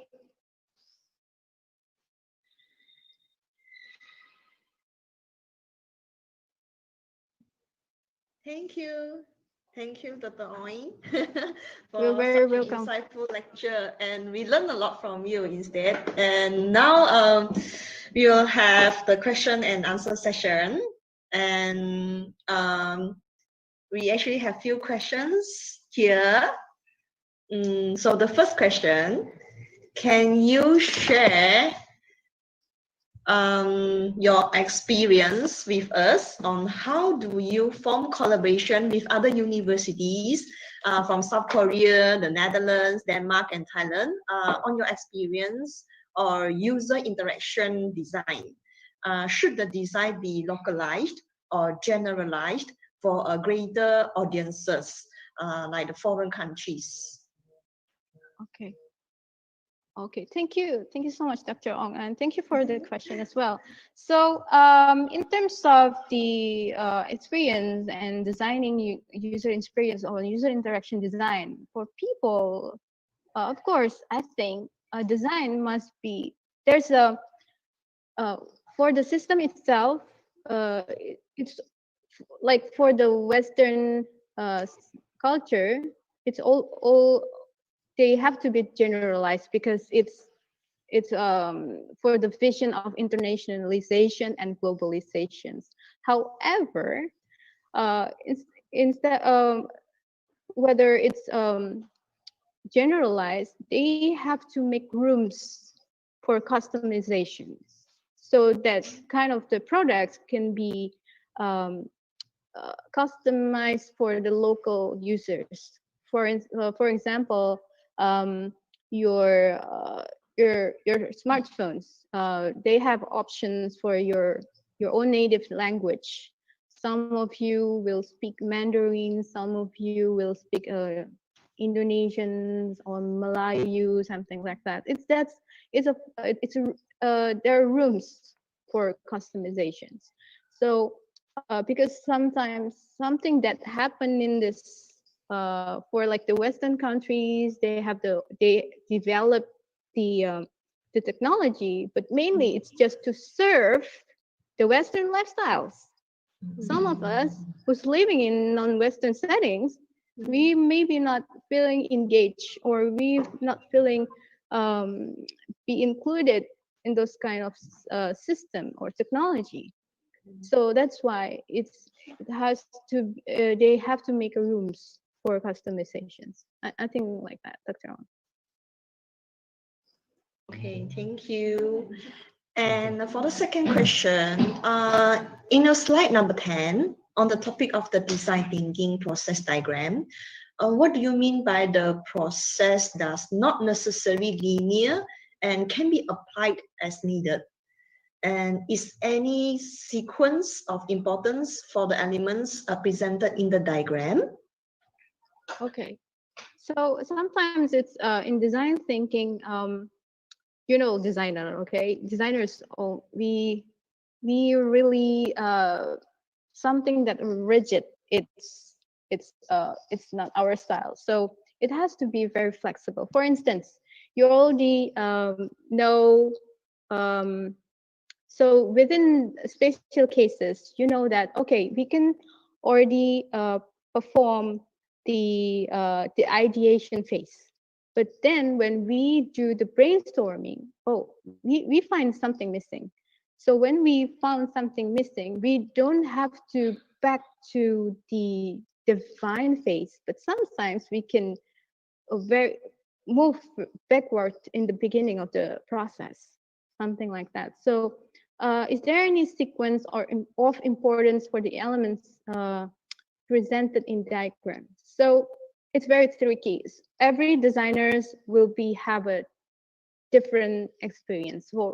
As for my experience, sometimes I will jump into my ideations, but then when I do my prototyping, something missing, and I have to look back to previous process, and then we or the design team will discover that the missing is not always in the beginning, or it's not always linear. Sometimes only just one particular process or sequence. Okay, Dr. Ong. I think that's my answer. Okay, so thank you. And question number 3, in your opinion, which is important, the design that is based on the end user or the need of the design? Okay, the base on the end users, because because I think it's very tricky questions. It is like you're asking which one is first, the egg or the chicken. So I think it's interchangeably can be. The first could be the need of the design. The need of the design, because there's a problem. The problem is not always came from the users, but sometimes came from others. Okay, so I think why the users will be very prominent in the design thinking, because they will the one who use the technology. They will operate the technology, or they will operate the products or the services. They will the one be impacted with the outcome itself. I think that's my answer, Dr. Ong. We have one more question. Okay. Here, 2 more questions, last 2. Okay. And can you elaborate more on expecting or interesting facts? And how would these facts affect the user design? Okay. For instance, unexpected or interesting facts. When the Instagram was firstly introduced, it was for people who wants to share their photos, their beautiful pictures. But then it's transformed for media for what? For selling, you know. When I want to for selling product for a niche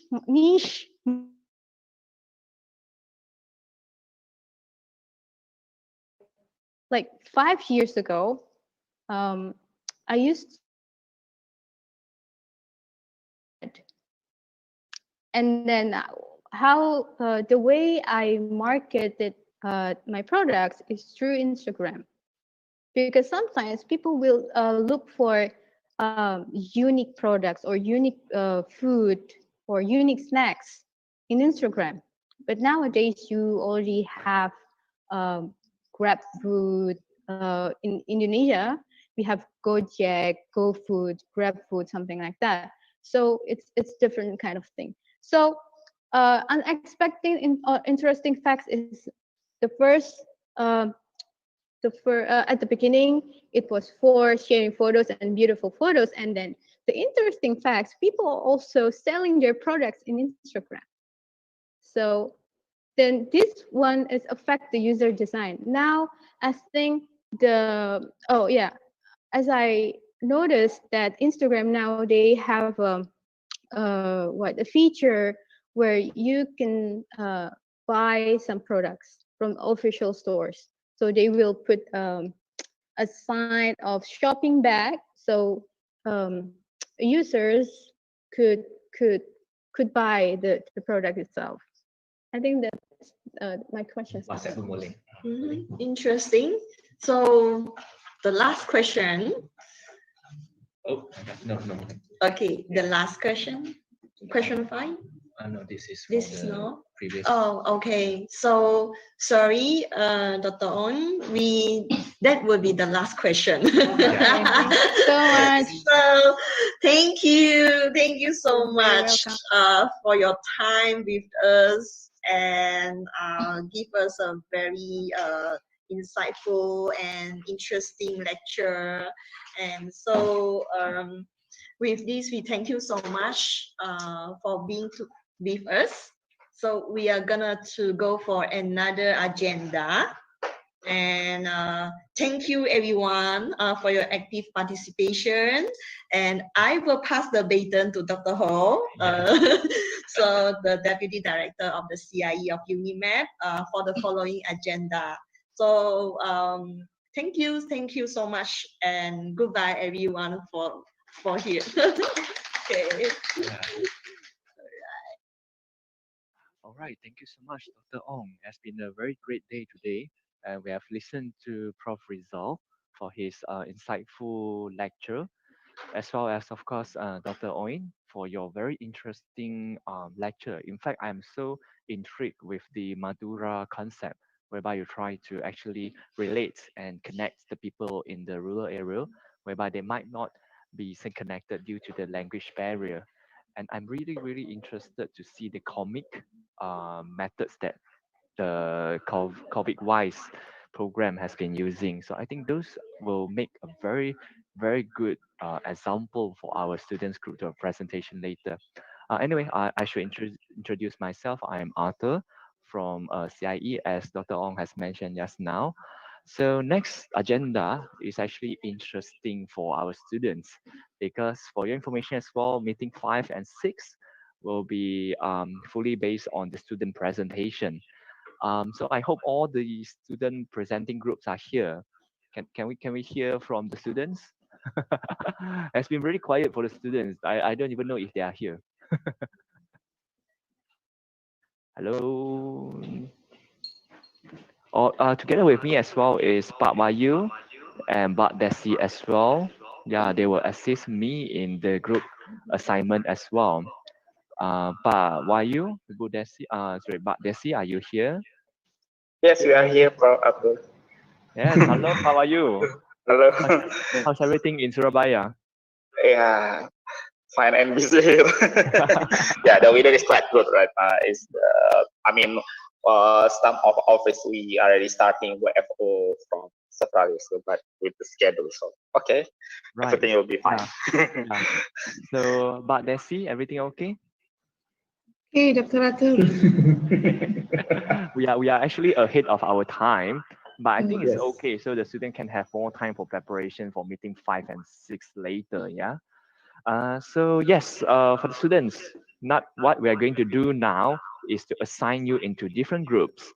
So we have 6 more groups coming up for meeting 5 and 6, namely group 7, 8, 9 for meeting 5, and 10, 11, 12 for meeting 6.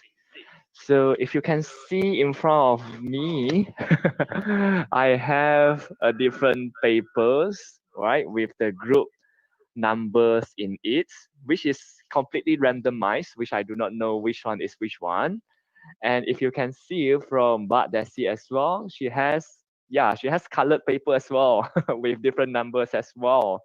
So what we are going to do now is that we are going to choose one number from UniMAP, another one number from Bat Desi, and the number that we have chosen will be mashed up together into one group.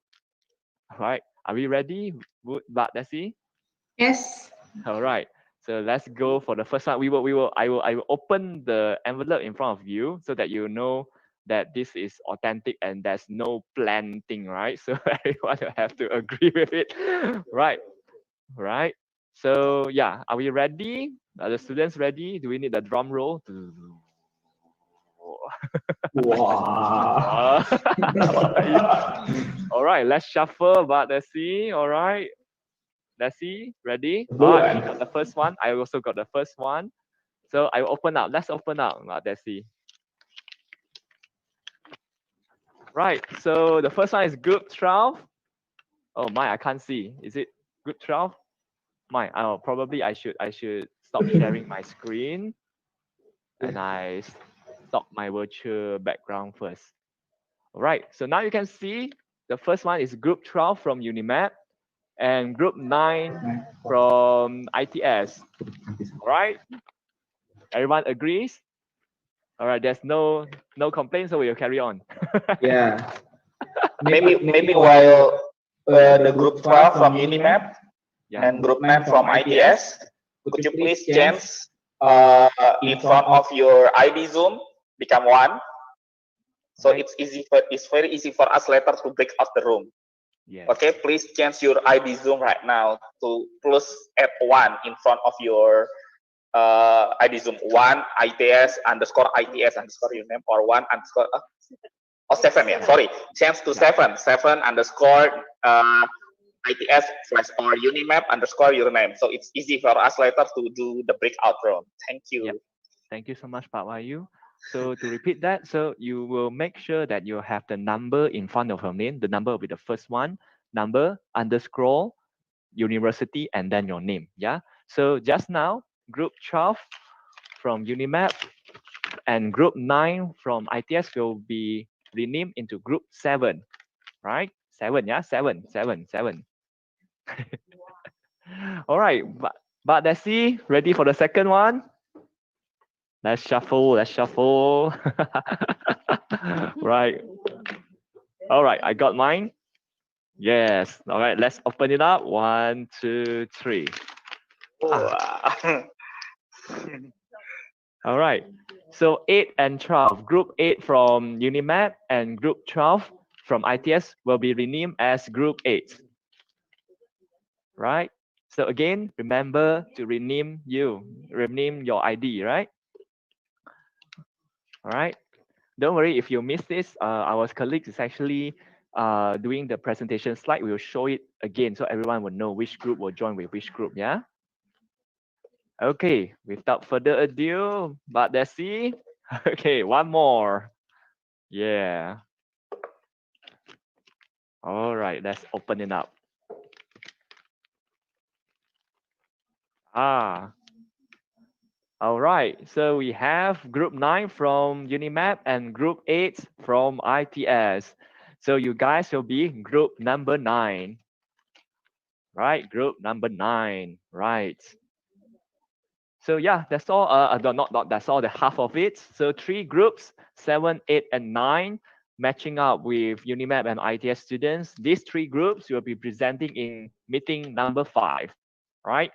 We'll break you into smaller groups so you can get to know each other better later. All right. So remember, please change your name. Oh, okay, I can see some of you have changed already. Very good, very proactive. Good for you. Okay, now we go to group number 10. Ready, but let's see. Ding, ding, ding, ding, ding, ding. But while you are playing the drum, you should like on your mind. It's okay, Ma.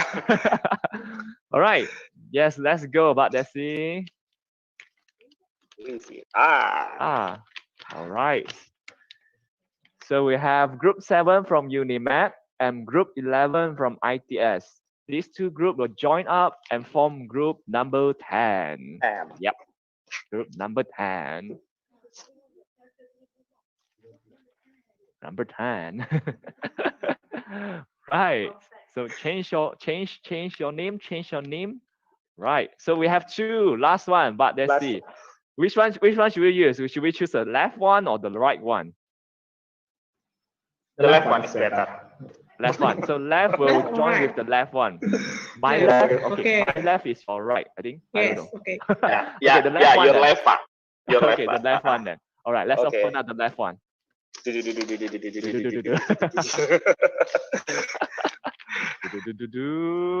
Oh, group 11. All right, so the new group 11 will be group 11 from UniMAP and group 7 from ITS. Okay, last but definitely not least, let's open up. I think everyone knows who is the last group already. Group 10 from UniMAP. Oh, wow.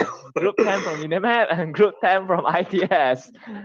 Lucky draw. Lucky So you guys, draw. right. So you guys win. You guys win a clap from me. That's all. Thank you so much. So Group 10 from UniMAP and Group 10 from ITS, you guys will be the new Group 12, yeah? All right, so can you just give us a moment so we will update your list and the name list and put it into a PowerPoint slides, and we will show it in the screen really soon. Yeah. So probably we can take some break now while we are preparing for the the study abroad seminar later. What do you think? Is that do everyone needs a break, or we can carry on with the talk? Sorry, Dr. Ratu. Yes, but let's see. So now my colleagues are actually doing the finalized name list for the grouping. All right. So Yes, yeah. maybe So we can have a 5-minute breaks. yeah. So yeah. Let's have 5-minute breaks, everyone. 5 minutes break. After 5 minutes, we'll come back with the finalized name list, and we will show you the title for meeting 5 and meeting 6, so you guys can get ready. All Yes, right. okay, thank you. All right. 5 minutes break. Thank you, everyone. See you later.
UniMAP, leading engineering and technology for humanity.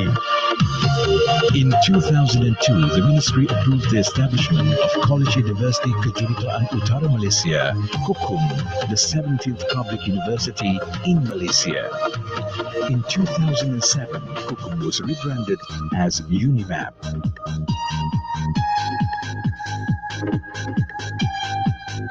UniMAP offers programs of study leading to the award of diploma, bachelor's, master's, and PhD degrees.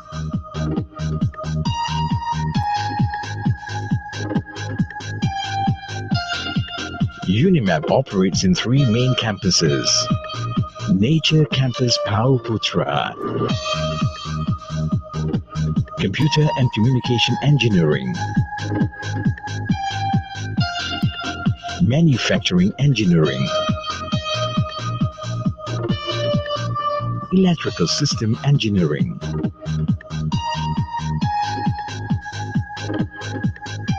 Microelectronic Engineering,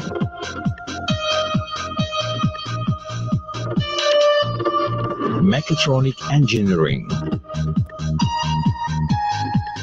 Unicity Nature Campus, Faculty of Engineering Technology, School of Diploma Studies,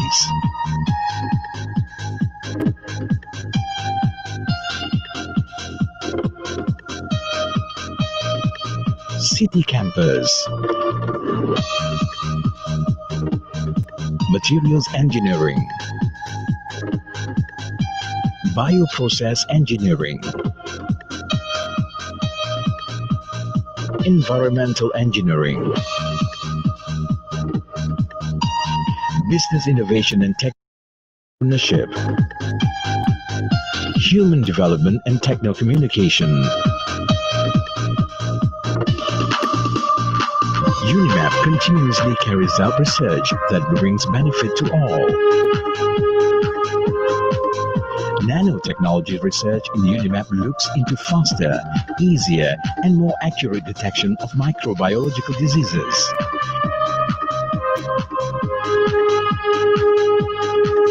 The HPV-CC kit has high sensitivity that allows early detection of cervical cancer through saliva. With the application of greenhouse technology, the Sustainable Agro-Technology Institute has developed a method to enable the Perlis harum manis to be harvested all year long. A greenhouse monitoring system has been built to regulate temperature, humidity, and level of carbon dioxide to create an environment conducive for the growth and maturity of the fruits.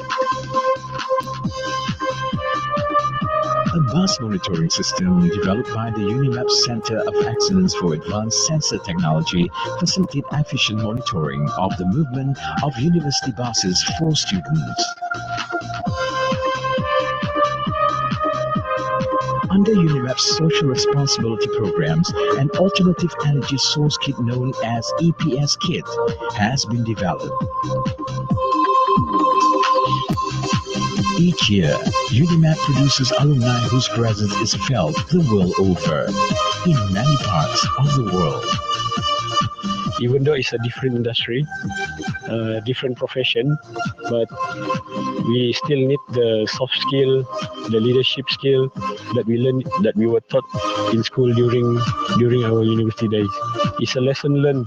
We were taught as we through this life.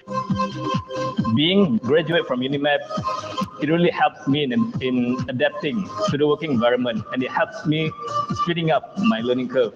And I think the best thing about UniMAP is they don't just teach you, they prepare you. The soft skills, problem solving analysis, as well as a lot of hands-on practical that we practice.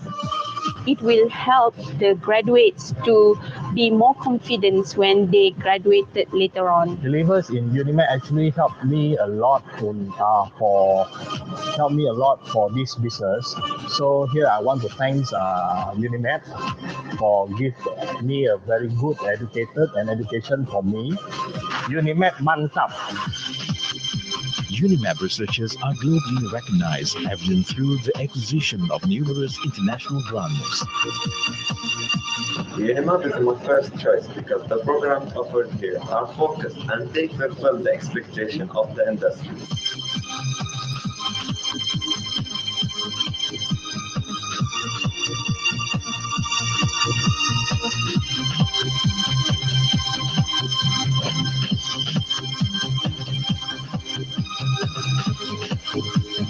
Apart from academic and research, which are the university core business, sport, culture, and volunteerism are also given due to the attention. It's up to the student to choose which field he or she want to immerse into. The success and achievements thus far have placed UniMAP on the world stage.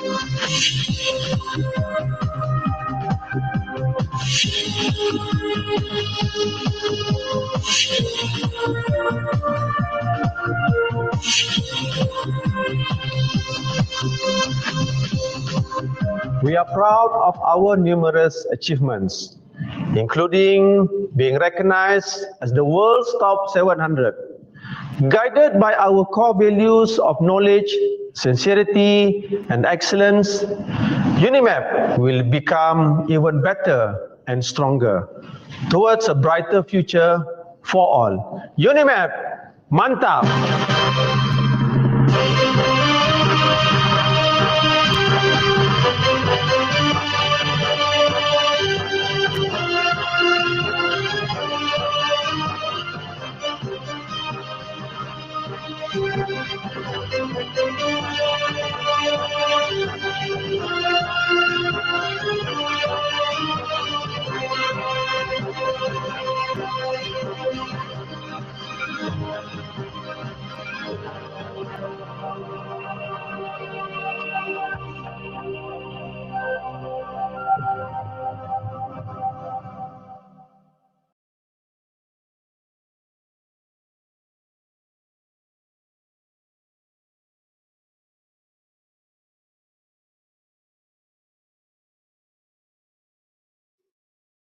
All right, guys, welcome back. It's 5 minutes. I think more than 5 minutes.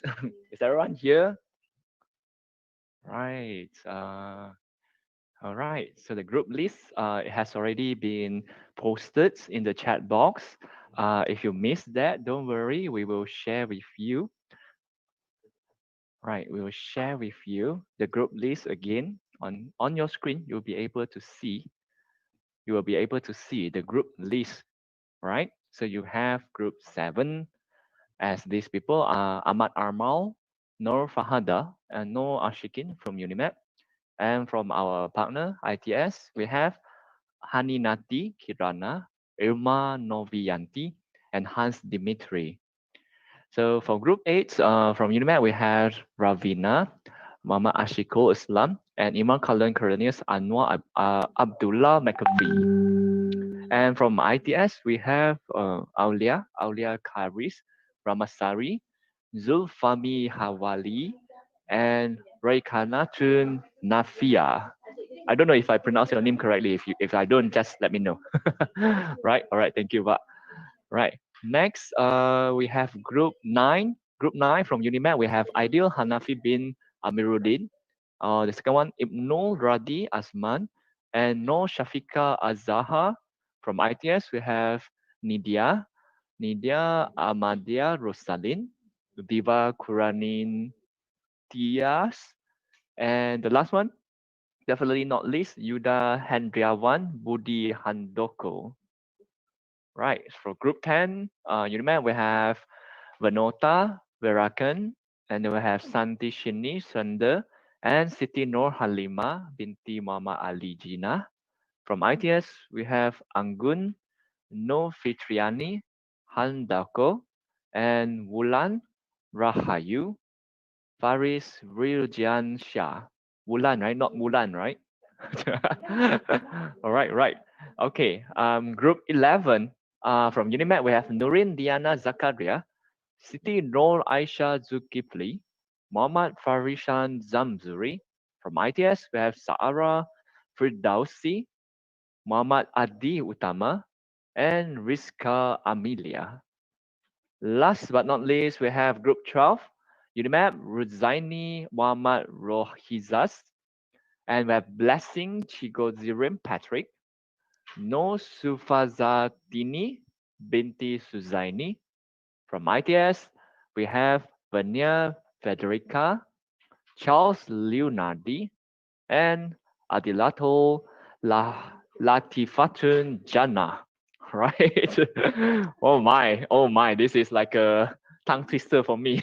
Right. All right. So guys, I hope you guys get all the groups listed here. I hope this is all correct. Yeah. So yeah, these are the groups that will be presenting in meeting 5 and 6. I wish all of you would have already changed your ID name, which we will actually break you down into smaller groups later after the whole program is ended today, so you can get exchange information, get the context, and get the discussion carry on, right? So after this, I think I would like to share another page on the information sheets, if you allowed. So in front of you, you'll be seeing this. This is actually the information sheets for presenting participants, right? So this one, you could actually download from the Google Drive that we have shared in the WhatsApp group. And this is very important for you to prepare for the meeting 5 and 6 later. So let's move on. All right, let's go to the presentation. Right, presentation guideline. So in meeting 5, we'll be focusing on designing and executing post-COVID-19 adaptation ideas within Varsity campus. So in this presentation, you are you are required to understand more about the ideas on how do you adapt to the post-19 COVID pandemic area. And you also have to discuss whether or not we should change our lifestyle in order to survive and thrive in the post-COVID-19 era. And you should discuss your discussion within the Varsity campus, whereby the stakeholders you include but not limited to the students like yourself, the academians and non-academic staff, on-campus accommodations, and all the food and beverage providers, canteens, etc. So we have provided you some guidelines for your presentation. You must at least include all this, but we do not limit to what you can put it in as long as you can fit it into a 20 minutes presentation. So you must have a front page using the slide design that we have included in the Google Drive as well. In the front page, you must have the title, the name of the student of your team, if you would like to come up with some team. I remember some group, they actually named their team Strawberry last meeting. I think I can't remember. Strawberry team. So yeah. So if you want to put durian also, I don't mind. It's up to you. It's up to you, right? Right. So you want to put your name as COVID 2021. Yeah, it's up to you, right? So let your creativity flows. And of course, introduce your universities and any related info if you would like. And you should actually include the presentation outline as in to let the audience understand what you will be presenting in your session. Afterwards, you can come out with introduction, one slide or two for the introduction of the background of the titles you want to present. And now we go into the important points. So you must actually discuss the impact of COVID-19 pandemic onto the stakeholders within the varsity, the members that we have mentioned earlier, and what kind of adaptation have been done by these stakeholders in order to survive and thrive. So any novel ideas that come from your presentation or come from your group, you would suggest it here as well. And after suggesting the novel idea, then there must be some concern or some limitation that would hinders you from applying that particular ideas. And your group should come up with the suggestion on how to you actually overcome the concern. So as Dr. Owen has said just now, this design is actually quite I think it's a novel idea that makes a design special. So we would really like to hear from you, the students, on how you come up with different ideas and present it here. So after that, you can make some conclusion and some recommendation for further or future improvement. And you can include an acknowledgement at the end of the slide as well. So those would be for meeting 5. And for meeting 6, most of them are the same thing. We still have to focus on the novel ideas on adapting on the post-19 pandemic era. But now they have to discuss the change of lifestyle, focusing those stakeholders that are beyond the varsity campus. So these stakeholders, they can be from the community around the campus, those underprivileged B40 families, those falling or failing businesses that caters to the students' life beyond varsity, those entertainment premises, those food and beverage premises, restaurants and whatnot. So now the group 10, 11, 12 will have to focus on the impact of the COVID-19 on this party, but they are out of the varsity campus. So what should you present then? So the same thing, you should present the front page, the presentation outline, introduction, background, what's not. Now you have to change the impact. The impact is beyond the varsity, those stakeholders that are beyond the varsity, and what kind of the adaptation they have done or they will do it in order to survive and thrive. The ideas that come from you that can help them in adopting or adapting this situation, and what are the major concerns that your idea would need to be overcome in order to help them. So after all this, you can draw your conclusions, make your recommendation, finish it up with the acknowledgement. So yeah, that's all. That's it for meeting 5 and 6. I think there are a lot of thinking and discussion to be done among the students, which I think you should start as soon as possible. And the whole idea of this program is to engage with discussion. So we'll leave it to you on how do you do discussion. Maybe we can open the floor for any question if anyone would like to know more. All right, we'll count down to 10. If there's no question, we'll move on, right? 1, 2, 3, 4, 5, 6, 7, and 10. Okay, thank you so much. Since there's no questions, so we'll move on. We'll assume that everyone understands what they should do. All right. Yeah, so, or maybe they can yeah. give question to the WhatsApp group later. It's okay, Pak. Yeah, that would be great as well. Thank you so much, Pak Bayu. All right, so that will be good as well. And you can find the Zoom link for meeting 5 and 6 in the information sheet as well. So, but if you have any questions, just post the question in the WhatsApp group as well. So I would like to direct your attention to the agenda as well. It will be worth reminding again the students that your presentation will be about 25 minutes, 5 minutes for introduction, another 20 minutes for whatever presentation you would like to have. And we'd like to remind you as well, we will have 6 evaluation panels, 3 from ITS and 3 from UniMAP. They will evaluate you, listen to your presentations, and ask you questions, Q&A session. This time we'll do it one by one, so every single group will be included, and there will be no exclusion for all group. All group will be asked questions, and you will be asked if there's any question from the audience as well, and the reviewer will give you an overall comments for you to improve in the future. So it will be the same thing for meeting 6 as well. It's just that the topic will be different. The evaluation panels might be different as well, but the same flow will be applicable to meeting 5 and 6. So get ready. I hope to see the best presentation from all of you. So if there's no question to be answered here, then you can ask us in the emails, WhatsApp group, and what's not, right?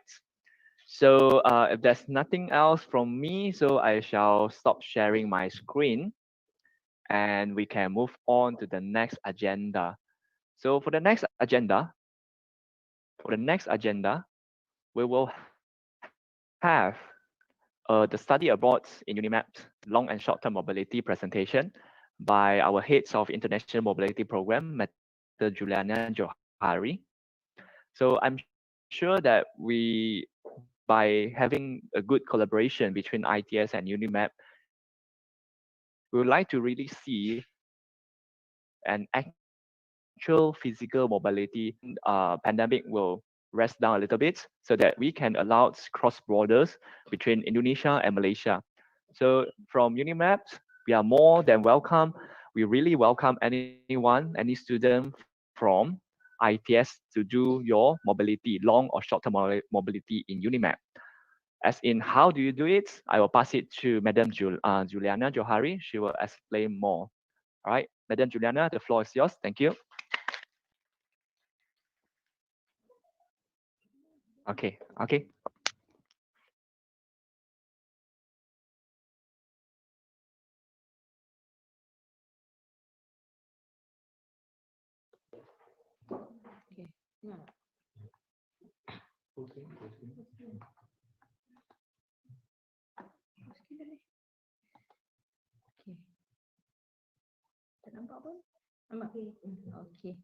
Assalamualaikum and good evening. Sorry. Good afternoon. Oh, sorry. I'm so nervous. Okay. My name is Nur Juliana Johari. Okay. From International Mobility Unit Center for International Engagement, CIE. Okay.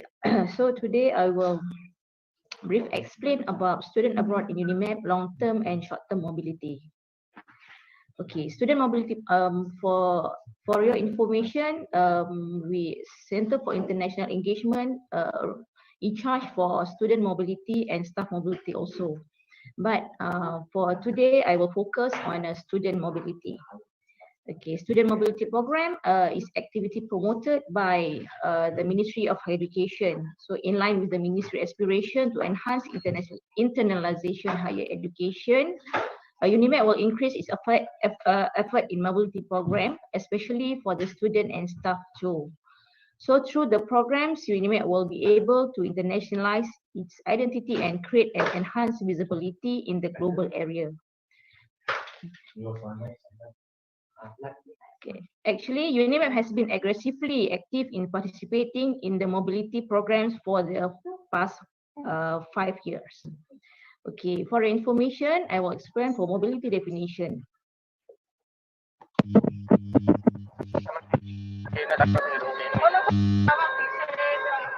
Mobility program is in the emplacement of exchange of a student outside in the country or in a university or institution within the country. So the program duration, it depends on the course undertaken and at times will involve transfer or study credit hours. So for today, I will give you a summarize for mobility criteria.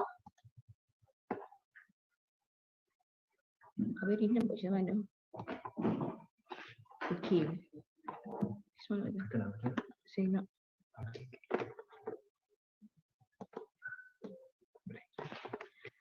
Okay, so here I stated 5 criteria for our mobility program.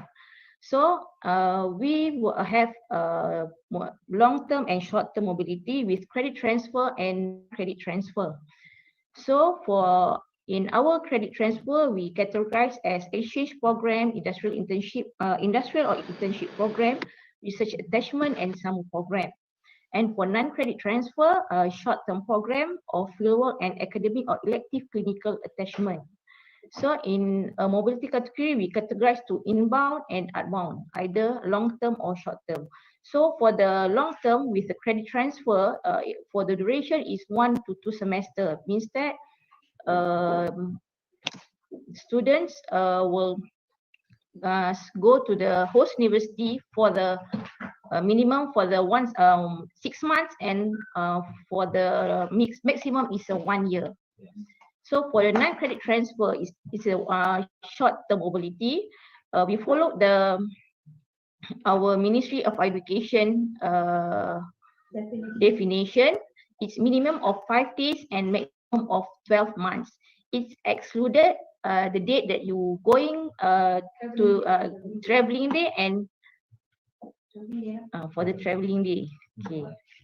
So for the justification for us with a credit transfer and non-credit transfer, as stated, inbound or outbound students will participate in the mobility program, which involves credit transfer and must take class or tutorial.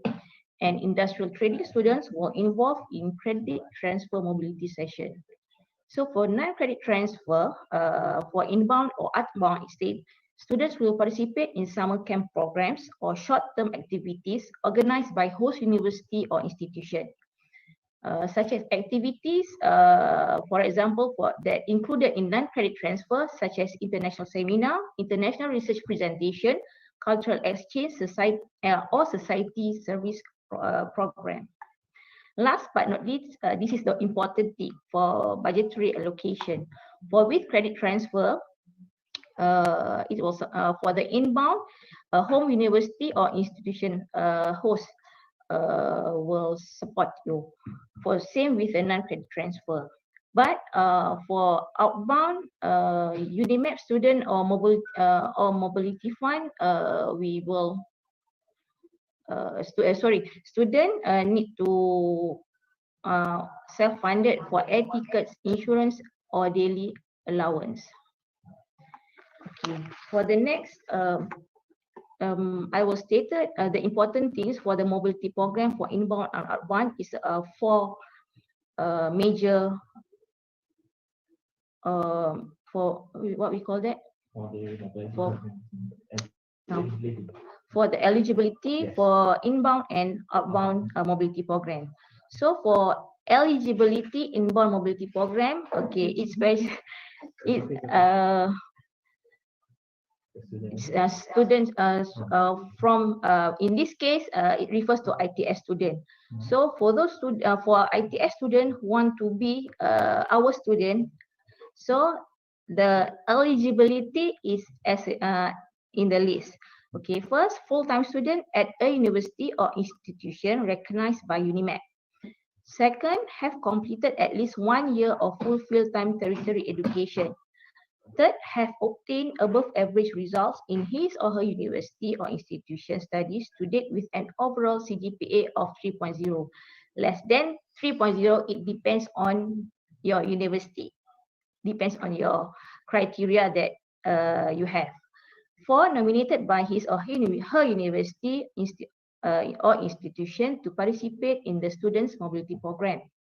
5, have satisfied UniMAP entry and student requirements.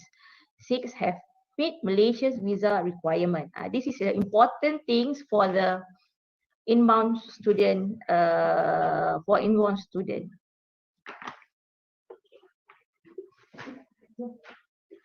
Okay, for outbound mobility program, it refers to our UniMAP student. So first enroll at UniMAP as a full-time student to have completed at least 1 semester of full-time or tertiary education. 3, have attained a minimum cumulative average point of 3.0, have a good disciplinary record, have a good financial standing and no debt with UniMAP. That is very important to us. Okay, if let's say you have debt with UniMAP, we will not allow you to going out because UniMAP will sponsor you some money to go. So this is you must make sure you know that with UniMAP. Be able to show financial ability to support his or her stay at host university institution, acquire approval letter from sponsor if applicable, meet the host country visa requirement. This is very important too because it depends on the country that you are going. Some country they not allow as a visa social visa requirement. They want the mobility or program visa. So we need to make sure we fulfill this requirement. And the important things, if we send you out, you must be a good ambassador for UniMAP. Okay, the second thing is for the cost and expenses.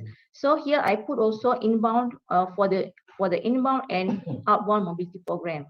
So for the inbound mobility program, first exchange student will get tuition fee waiver at UniMAP since they are required to pay their tuition fees to their home university or institution.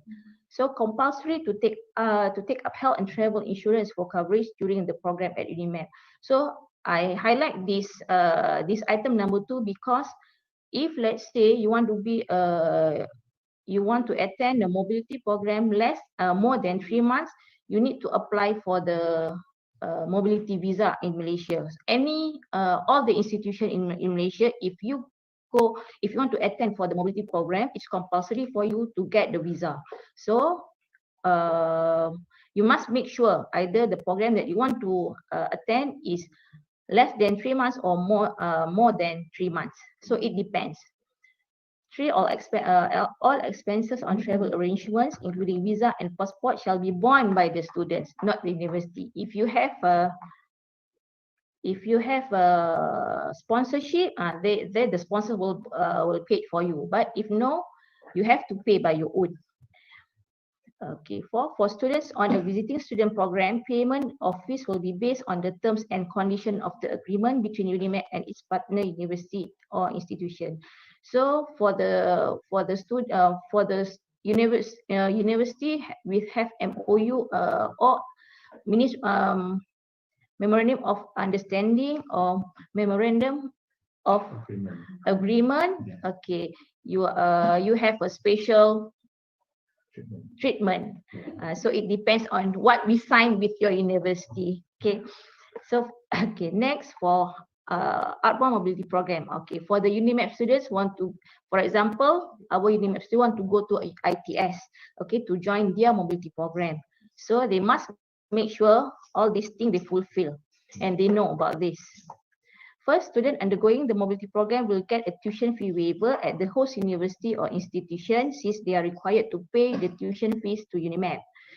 Second, compulsory to buy travel insurance for coverage during the program at host university.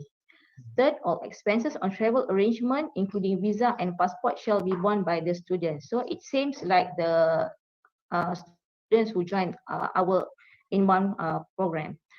Last but not least, for students on a visiting student program, payment of fees will be based on the terms and condition of the agreement between UniMAP and its partner university or institution. Okay, this is the important things that students want to know before they join the program. They will ask how they will think about the expenses. They will think about the accommodation too. So for those who want to join UniMAP program mobility, okay, for the accommodation, CIE, our office will assist you in obtaining on and off campus accommodation for the students. So once you already make arrangement with us, we will assist you to get the accommodation. But you need to inform for the accommodation. It depends on our agreement too. Some university we will waive the accommodation fees, but some of the students they have to pay the accommodation fees. It depends on the duration of the staying. Okay, last but not least, for the accommodation, all students are required to comply with UniMAP rules and regulation. Okay, before you end before you end of the program, you also want to know what you can get if you complete mobility program with UniMAP. So for sure,